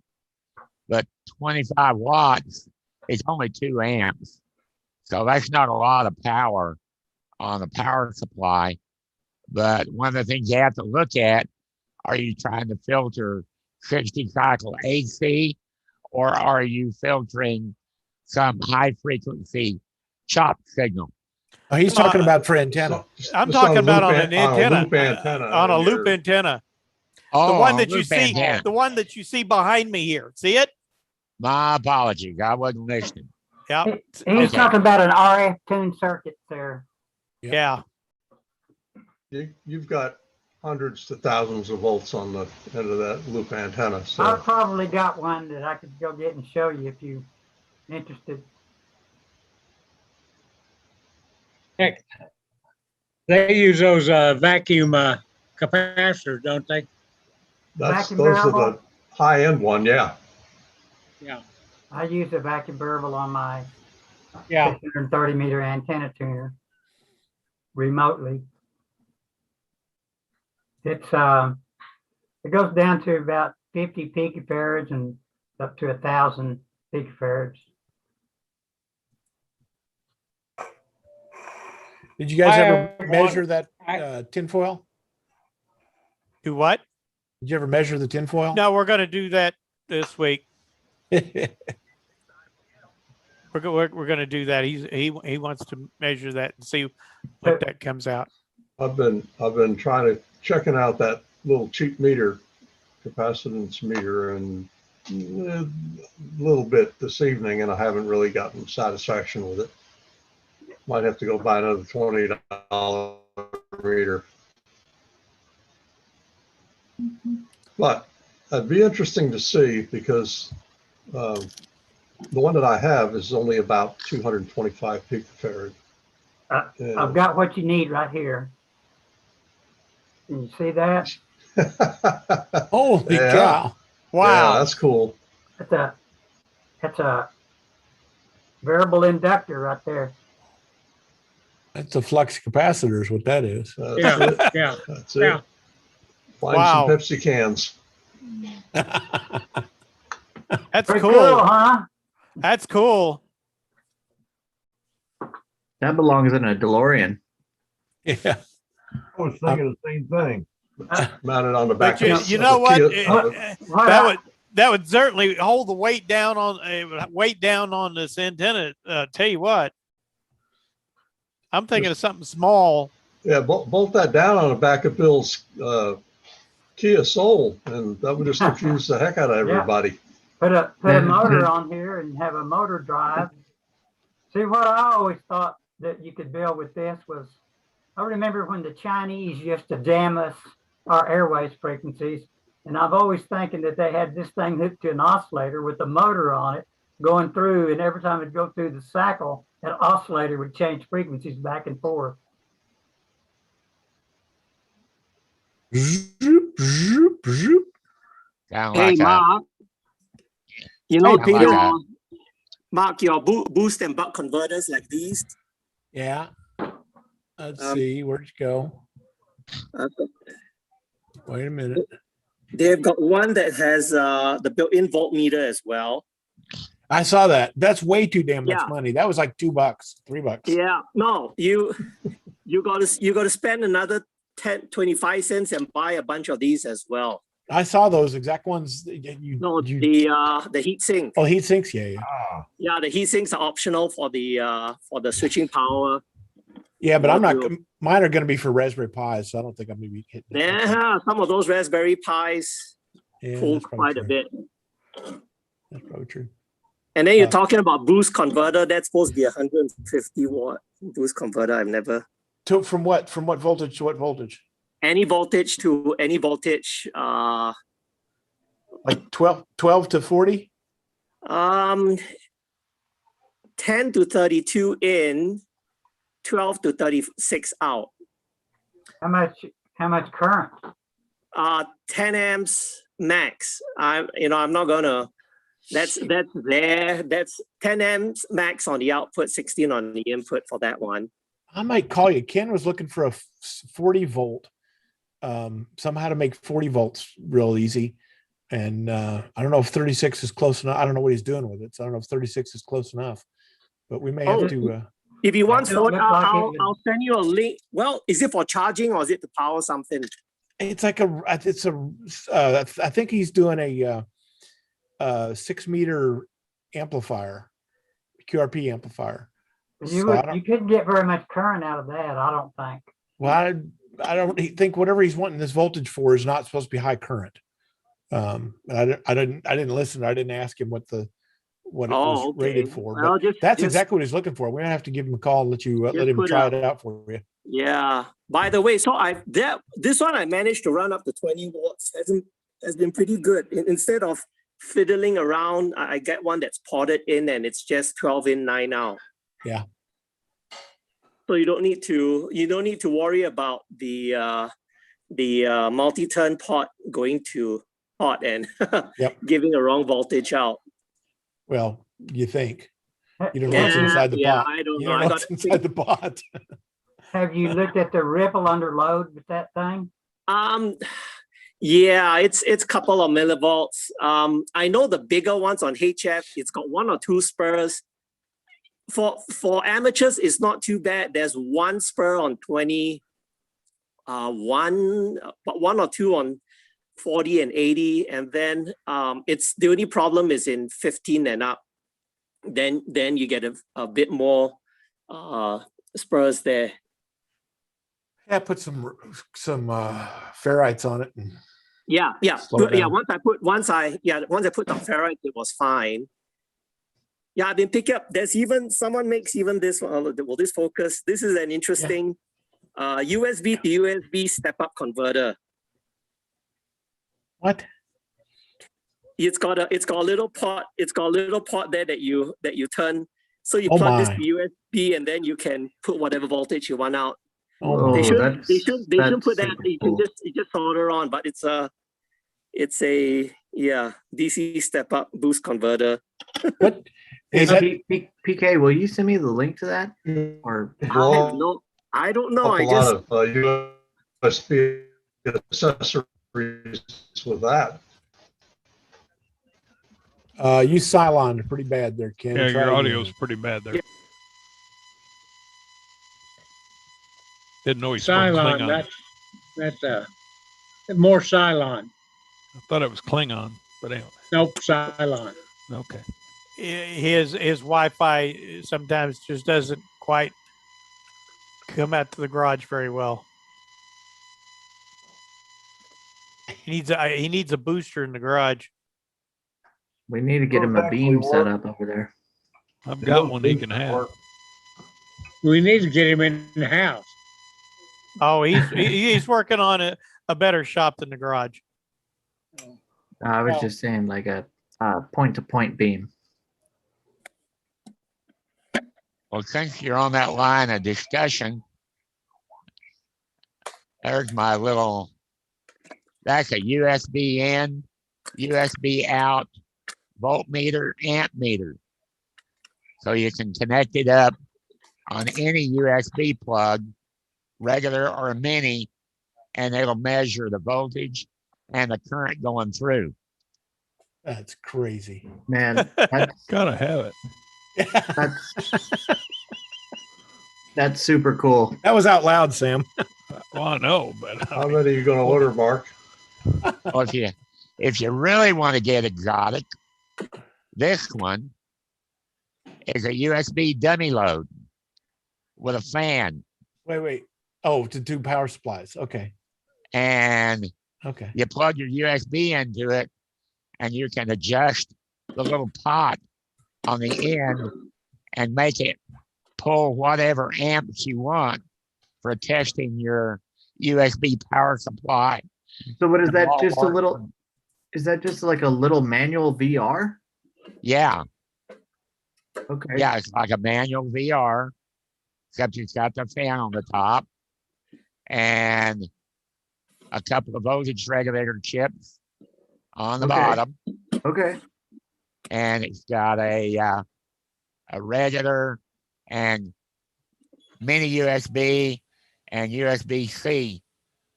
So you plug in any of the USBs. And it's got a little, hello, Sonic. Thanks for knocking over my camera. And it's got you can't see it very well. Oh, there it is. But it's got a display. There it is. Okay. So it tells you how many amps you're pulling when you adjust it. All right. That's cool. Okay. Let me Phil, just not to one up. Give this one a go.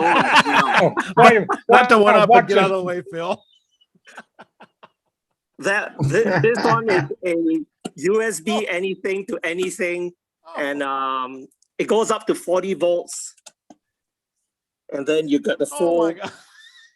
Oh my God. It'll give you 1 hour, everything. You can plug it. The neat thing is you can actually, it goes up to what's the max volt? Go look at it. Yeah, 40 to 30 volts, and up to 5 amps. Boy. I'll tell you what. These inline power meters are pretty neat. Hey, Peter, send me a link to that, please. Yeah, but that one has to have input power. No, it doesn't. No, it runs off USB power, doesn't it? I just plugged it into the pack, and then there you go. Yeah. Yeah, and then if you have something that runs on the 5.5 by 2.1, you plug it in, and then it's got the socket on the other side to plug the equipment. Or So you plug this to equipment, and you plug so you can plug this to your cable modem, and then you plug it in, and then you can figure out how much power your cable modem is that small connector? Is that micro USB or is that Thunderbolt? USB-C. The little guy is USB-C? Yeah, it does USB-C as well, and then micro USB on this side. Okay. Go look at, I don't know, it's A-Top. It's got them all. Yeah. Boys and their toys. I really kind of like the one with the VR on it. I'm just staying out of this one until they're done. Oh, okay. Okay. Nobody has more toys than Peter K. No. No doubt. This is like being a top tipper at a strip bar. I feel like it's show and tell. I've never been that position, so I don't know what to tell you.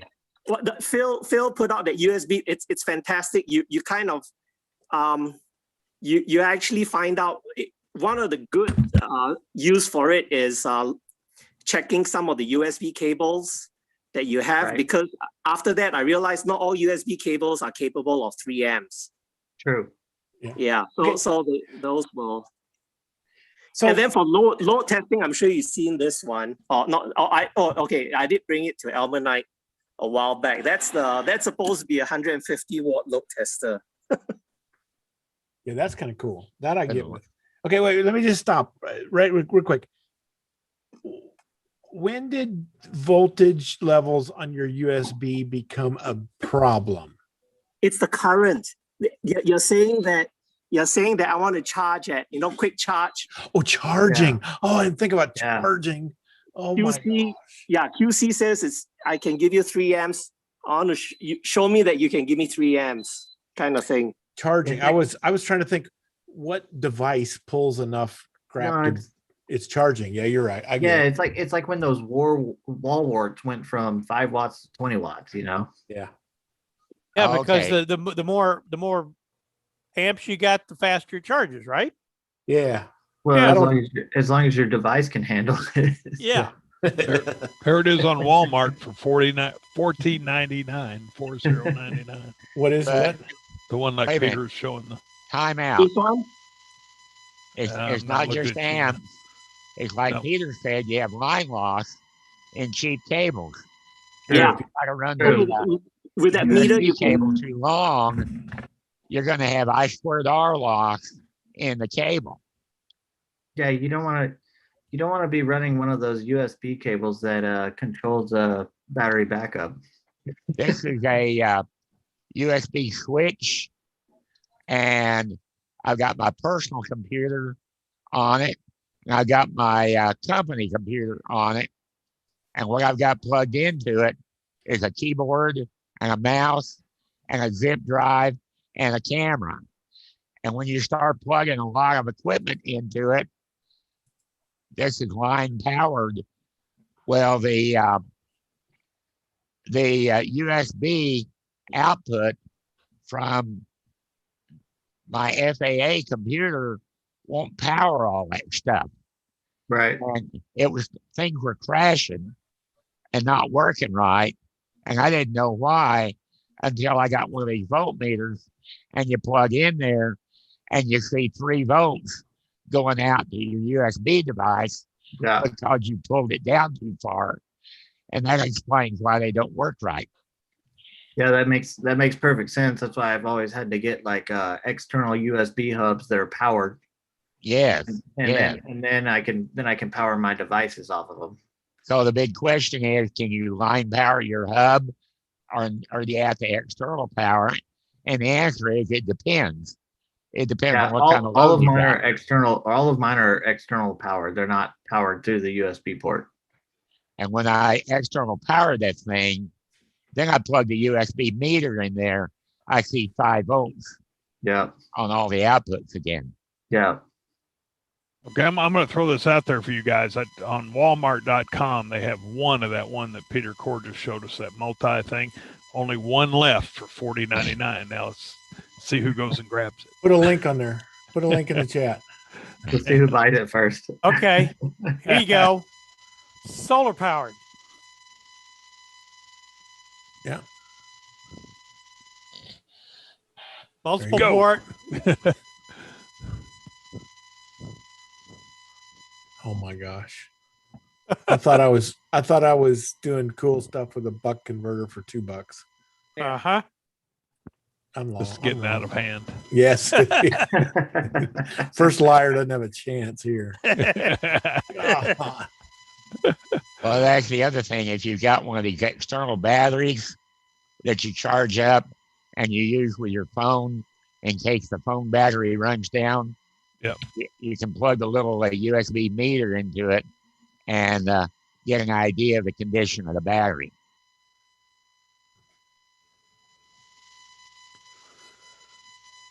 Well, speaking of batteries, mine's running low here, guys. So I'm going to let you go. Okay. It's been fun. See you next week. See you, All Sam. right. Take care. Sam, see you, man. Y'all be careful. Okay, Just now say you let's can buy. charge an awful lot of phones with this homemade battery pack right Oh my here. God, yeah. Made Good from lithium gosh. ion rechargeable batteries. Wow. Man, if that thing, You could that run thing your ham ever- radio off of that right there. if that thing ever shorted out, it'd go all the way to China. It would look like a SpaceX rocket blew up. Yeah, no kidding. No, because you could probably see yours blowing up. You couldn't see the SpaceX one blowing up. Right. I feel like I need rubber gloves to handle that battery. So how many amp hours do you have there? That's about 14 volts at 25 amps. Okay. Jesus.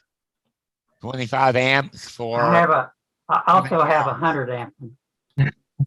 Go for it, Mark. Bye. 100 amp one. No, I don't need no. Keep me away. Keep me away. No, I see. I'm not the crazy charge guy off USB, so It's already in my cart, Mark. Yeah. Okay, we got to tell Sam who was the one.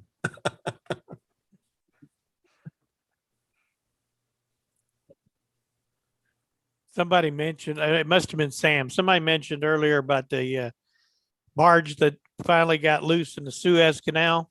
Yeah, I had a friend of mine send me 2 comic videos today. One, he showed a fisherman standing on the bank, throwing his fishing line out there and reeling the boat, the barge loose, and reeling it in so it'll come down the Suez Canal. Yeah. And then they showed another one. And then he showed another one, a guy standing on the bank with a crowbar, trying to break it loose. And that must have been really slow video. Yeah. Yeah. But didn't they just unload that sucker? 9,900 containers on the deck. Yeah, there's like 9,900 Connex boxes on it. They don't have enough.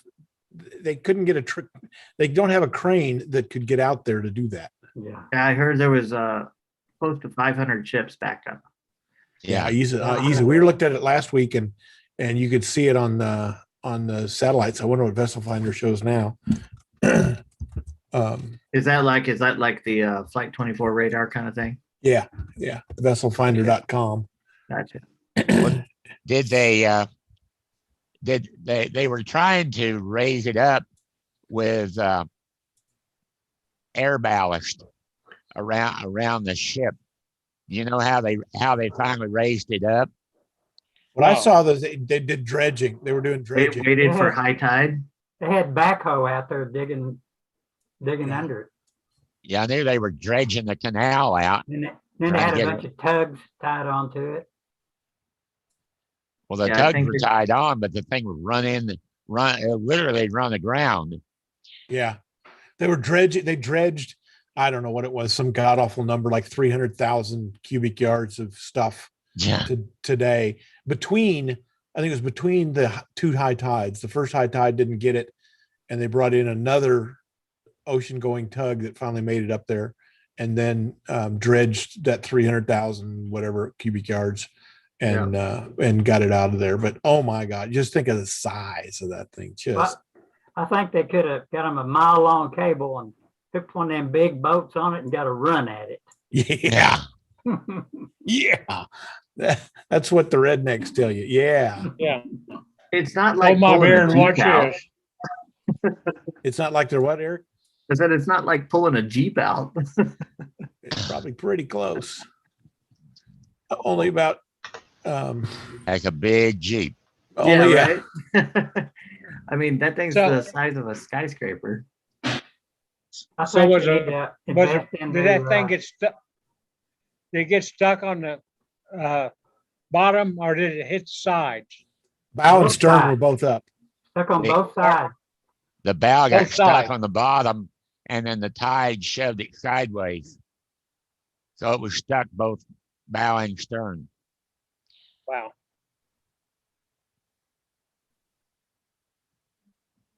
And it was amazing the dollar amount they said was happening What was it, per hour or per day? per hour. 10 billion dollars a day is what was stacking up. See that or go around the horn. Yeah, a week. All the way 20 around to Africa. I don't think $26,000 a day worth of fuel. those ships wouldn't handle that. Yeah, that's like an That extra speed. 15,000-mile round trip Those Yeah. ships would fall apart with that load on them. if they could even make it around the Cape. Yeah, they're not designed for that. Oh, that's one of the tugboats coming back. It shows you how much garbage we buy from over there. Yeah, it looks Yeah. like they still don't have it open yet. Last I heard, it was anchored in what they call the lake area, so it's Yeah. passable. Well, that's the big ship, but it doesn't look like this is still a Oh, okay. this is the canal. It's still The canal itself. Yeah. it's still only got a tugboat in it. That, This little that, guy's just that canal was built back in the 20s, wasn't it? 1800s or 20s? I don't know, Phil, when did you build it? Yeah. God. I think it needs a little refurbishing by now. Oh, I bet they do a lot every dadgum day. It needs to be deeper and wider. It needs to be wider and deeper. That's right. What they say, 60 yards wide, I think is what it was. That ship was 2/3 as wide as the canal. Did you see it? I didn't see it. Yeah, 180 foot. I think 180 foot wide is the. Poor planning. Yeah. Oh. Well, when they made it, we didn't have that kind of cargo going through it. We didn't have ships like that. Mm-mm. No. Well, I'm gonna say good night. Okay, It's Bill. been fun. See you, Bill. I'm gonna go. Okay, see- Be safe. Mark, save me one of those converters. See you, Bill. Will do, Bill. Good night, Bill. Bill, you Bye. go back? Are you going back to Ralph tomorrow? Going to Ralph's tomorrow morning. Yeah, after the net, About 10? Okay. about 10. Try to find his noise problem. Good luck. Thanks. I 7-3. need it. I'm going too, guys. See you later. Okay. See you, Ken. Be safe. Okay. See you, Ken.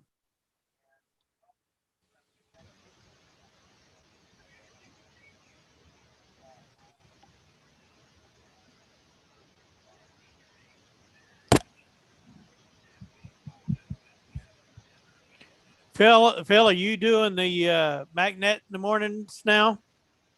I haven't.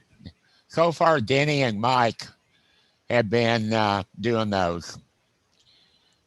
I'll get back to doing them one of these days. Okay. I'm able to fill in for Denny. Tuesdays and Wednesdays are my busy day. My boss had the audacity to schedule his teleconference at 9 o'clock. Lovely. And I don't know what the deal is with these bosses. You just can't tell them that they need to postpone their business so I can do ham stuff at 9. Right. They don't understand that. Yeah, you got to get him to be a ham. Yeah. You gotta Yeah. suck him into ham radio. Then it become a priority.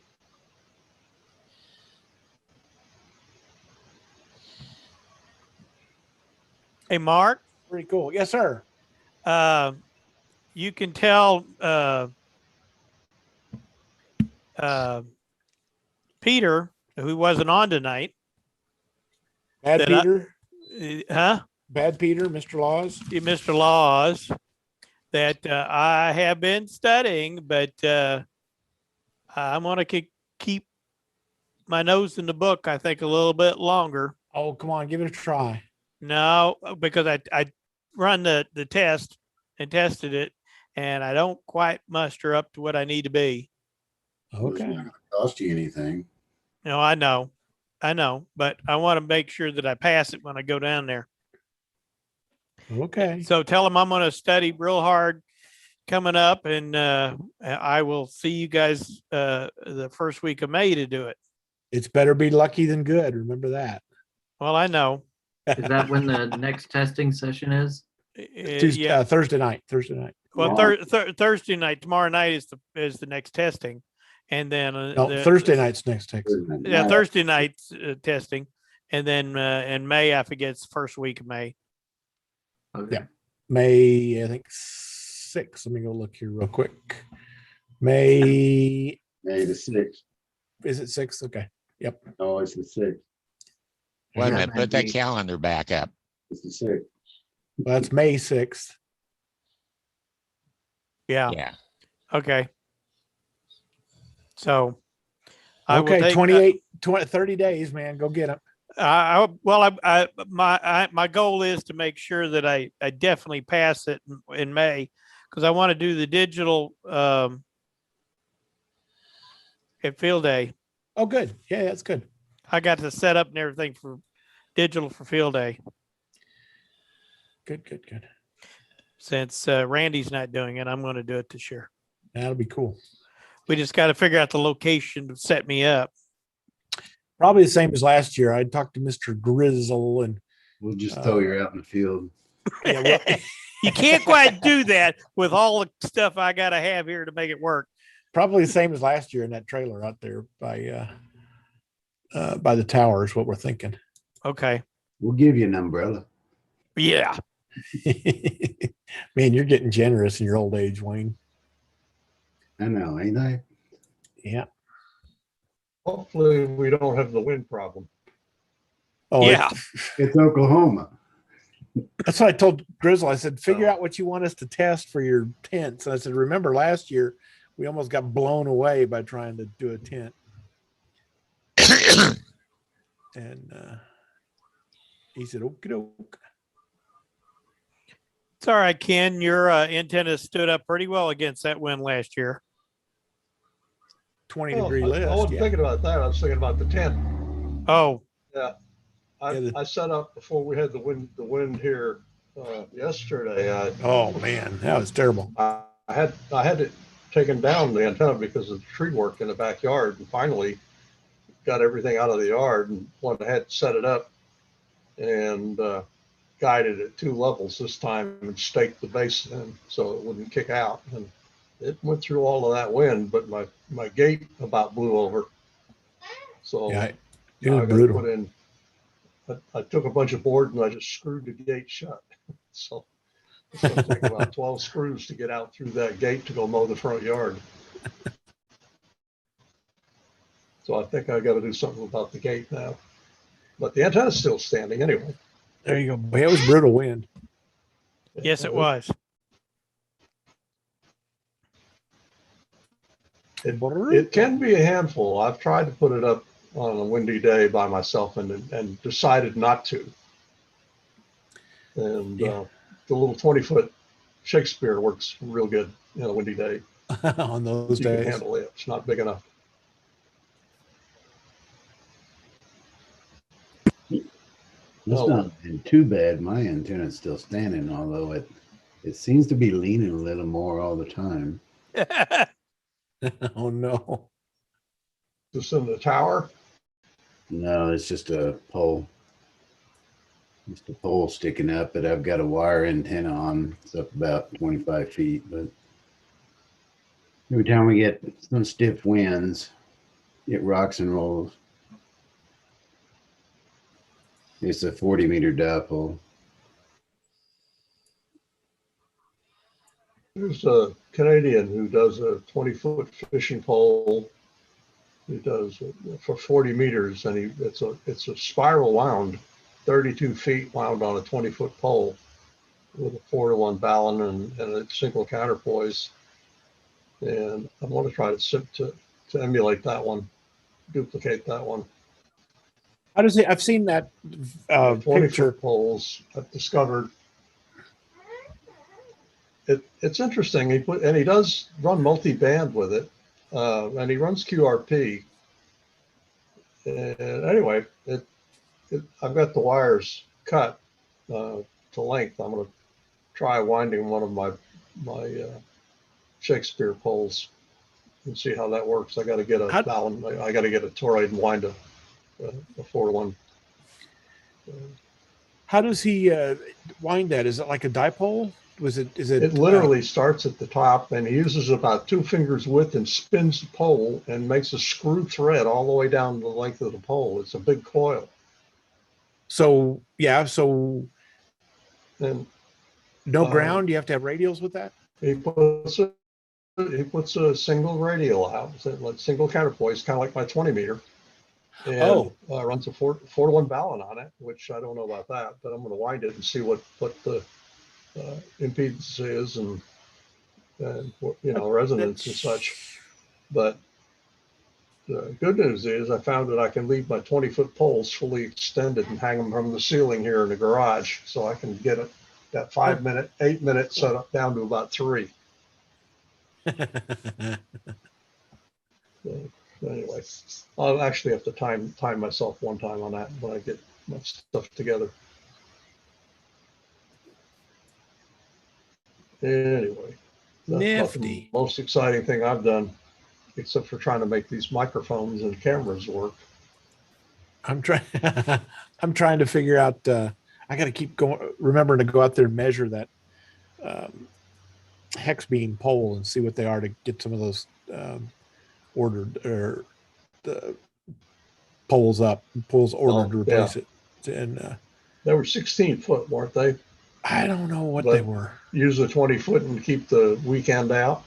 I think that's what the right answer is, but I don't. It's been too long. I don't know that I ever measured them. So Amazon and Walmart had the Shakespeare's originally. Yeah. And of late, I've not been able to find a 20 foot. I ended up buying a Black Widow. I was gonna say Black Widows is what I looked at from Lindell. They're a little more expensive, but $8-9, but they're there. So. Oh, were they? I thought they were cheaper. No. My Shakespeare was a cheap date at $23, I think, and then the Black Widow was $29 plus shipping. Didn't get any free shipping out of it. So. Okay, I got a technical question now. Mark, on an Ultimax, it's on an antenna on an Ultimax 100 in-fed antenna. The line runs from the box. It runs 24 feet. Okay. Ken, would you put it on? How could you put it on, say, your 20-foot type pole? It's 24 feet. You want to make a vertical? You could make an L, an inverted L out of it. How? End-feds are pretty flexible about changing their path. Okay, see the box there on the picture Mark's showing? Make it bigger. Do a full screen, Mark. Yeah. Okay. You can mount the box at the bottom, right? You could. And then run the wire up the pole? Up the pole, and then whatever's left over at the top, just take a line and pull it out lateral. To a tree or something. An inverted L. Well, you only have, what, 4 foot coming off? How long is that wire? It's 24 feet long, I believe. 24 foot. Yeah, 24 foot long. Well, that's not a very long wire. To get 80 through 6. 80 through 6.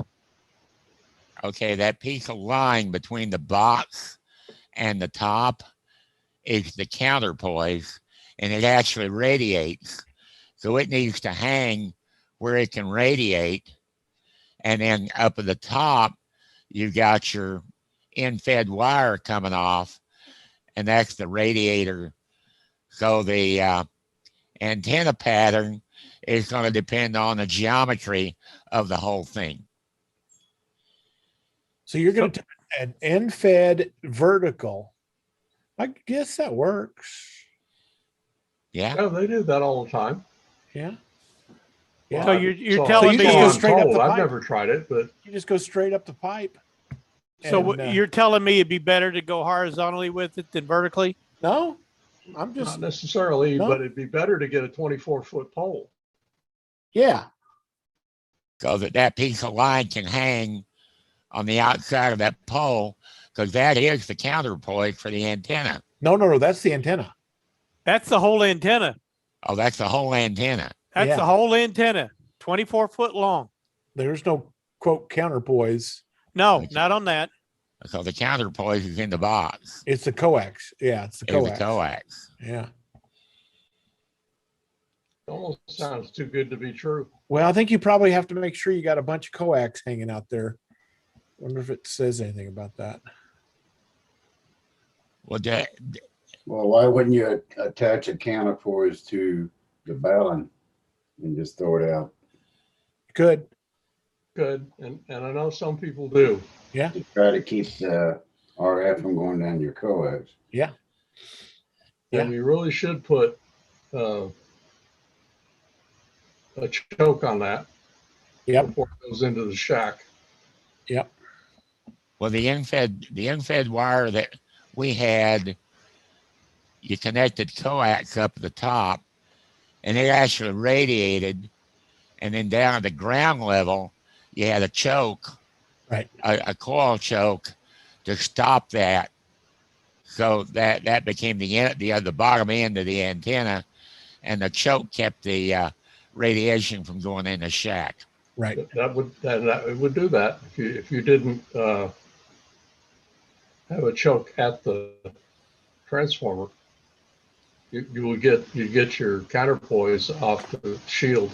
Right. Off the And that's- outside of the shield. Yeah. That's what, because they don't talk about anything in here for coax for counterpoise. But I guess you could hook a 17-foot ground wire or so right on that eye bolt and then just drop it around and just lay it out. But if you just put a choke at the shack, you'd probably get all the effect out of the coax that you needed for that function. Yeah. That So would let. what's the best way to mount one of those? Vertically or horizontally? Yes. Yes. Thanks, guys. Well, it depends on where your vertical. area You is. mount it vertical, you're going to have a low angle of radiation, and you're going to get DX and more noise. And you mount it horizontally, you're going to have a higher angle of transmission angle, signal angle, and less noise. And it's just pick your poison. Well, and horizontally, you got to have two poles. But if you had a 24-foot, 25-foot pole in the backyard, you wouldn't have much of a problem putting up two, because you could get two 20-foot posts and stretch it between them. That wouldn't take up much space in the backyard, but you'd have two posts to deal with. You could use one 25-foot and do a sloper. Could do that too. And a lot of half-wave end feds are run out as slopers. So I'm thinking slopers, though, that would kind of make it slightly directional. Well, it's going to be bi-directional anyway. Directionality is gain. Or you could put it on your fence row. If you got a wood fence, put it at fence row height all the way around. Kind of low, but yeah. There's options. I know. The better thing is to get part of it up in the air. Yeah. Okay. Now that you said that, Mark, that you said you put it on the fence row and run all the way along the fence. What if you run it on the edge of the roof and run it all the way across the length of a roof? You have metal gutters? No. Good. That as long as there's no metal gutters is one thing. You'll end up with a little more. You may end up with more house noise if you got a little house noise. You could do that. I had a loop over my house for many years. The right answer is you put it up and try it. And if you don't like it, switch it somewhere else, and you go, oh, this is better. This is worse. All of those will work. That fence at the back of your property, though, is not a wooden fence, though, is it? That's a barbed wire fence. Well, that is back here, the low one, but I've got a privacy fence next door Right. that I could run it across top of it. Yeah. Or put up on a pole, just extend two of the posts and run it up a little higher. There's the right answer is there is no right answer. It's how you have to know. RF doesn't get into your neighbor, then Oh, we don't care about the neighbor. Come on, Wayne. What are you, a good neighbor? Chimney, Christmas. Throw it on the Trying to ground. be Mark's Throw it on the good ground, neighbor. probably make a contact, but higher Yeah. is better. Higher's better. Outside's better. Farther away from the house is better. Farther away from your neighbor's house is better. Vertical is lower angle of incidence, so it should go out longer. Horizontal should be less noise. And just try it. Put it up in, I don't know, you got a chimney, you got a fireplace, go up there and put this No, put this at the peak of your house and slope it off the house. If you got a I could do that. I could do that. I could put it at the peak of the house and slope it off the back. I just wondered how well that would work as far as reception. or you got to try it is the right answer. Put it at the peak of your house and slope it to a rope that's tied to the top of your fence. So Peter Kane posted that counterpoise set. Yeah, they do sell an optional counterpoise set. So it's highly recommended, but I'm sure they will only if you're running above 100 watts. I guess they don't want all that RF getting into the yeah. Yeah. So yeah. It's there's no way about it for NFET. Yeah. Just ties onto that eye bolt. Is my guess. Okay. Well, for any NFED, you're going to be better off if you got some kind of a choke balun down where the coax comes in the house anyway, just for protection. And that way you're not limited in what kind of power you can run or any of that. Okay, boys and girls, I do not understand this counterpoise set. Well, but Nothing. They just got to make it look fancy so that it looks different. Yeah, but you have three connections. One goes to a ground, one goes to the.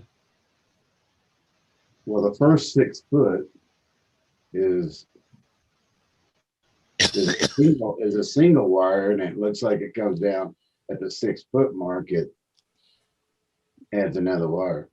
Where do you put them? On the ground.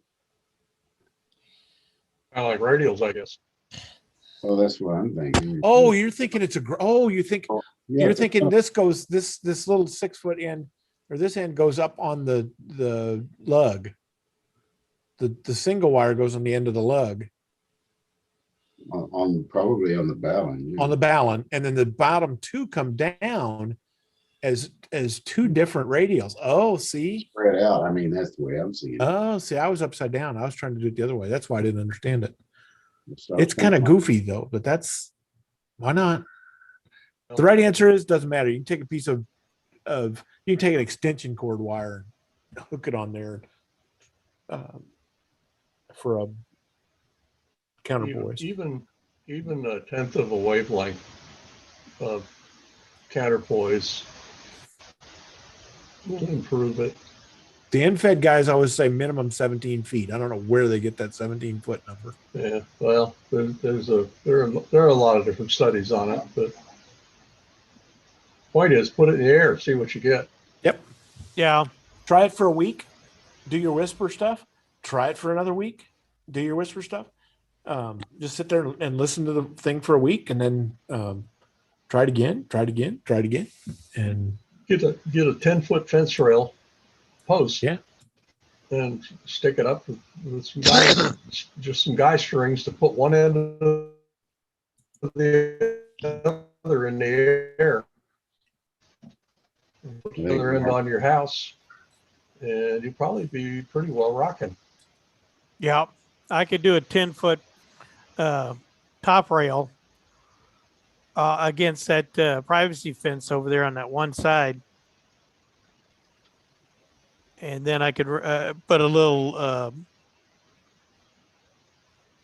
put a little one of those little metal pieces that has the loop on it on top of it, to where I could run that wire across it. It has that little plastic piece on it, and bungee cord that to it. Yeah, give it a foot or two.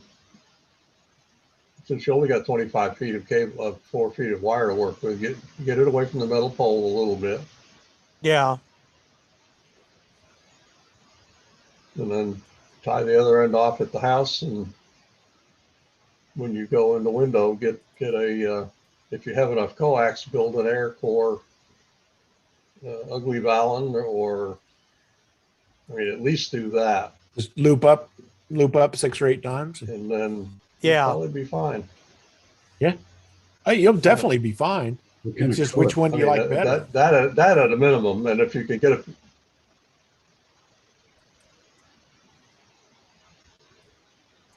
Okay. You could use RG8X because it's HF. It's not going to hurt that much if you wanted to. You're not going to be pushing high power. You're just pushing 100 watts, right?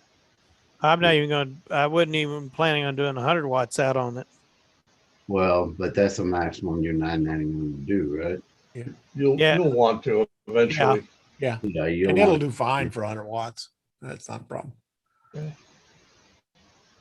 We get a decent capacitor on the loop, you can do it, but on that antenna out, you want 100 watts. And the reason I first pile up, you're trying to break on phone. And the reason I said RG8X is because it's easier to wind. Yep. Yeah. RG8. Yep. How big an old boy are you? Yeah. All right, guys, I'm going to step out. All right. Oh, it's 9:22 already. Yeah, Holy cow. You guys have a great evening. Have a safe rest of your week. And Mr. Ken, I will call you on Thursday morning. Okay. All right. Talk to you guys later. Mr. Clayton, have a good evening. Yep. See ya. See ya. Later. See ya. I guess I'll go too. Yeah, I'm bailing too. See you guys. See you around. Mark, I guess I'll see you Thursday night. Yeah, we will. That's right. That's right. Oof. All right. Time goes fun. And you got my message. I saw it coming back that old Gordon is happy. So, I did. Great. So that sounds like a great plan, man. I can't wait for that. I've got his slides. I've got a little video, and I still hadn't heard from Les, what's his name yet, but oh yeah, the hoping to nail him down for September, but yep. I can't get complacent right now. Still got half. Good night, all. Night, all. See you later. Night, all. And Eric's asked about the 0-day. I don't have any Exchange servers, so I don't have anything that's a problem. You guys all 0365s? No, we've run a product called Ipswich iMail. Oh, okay. So right. I don't. Is that all IMAP based?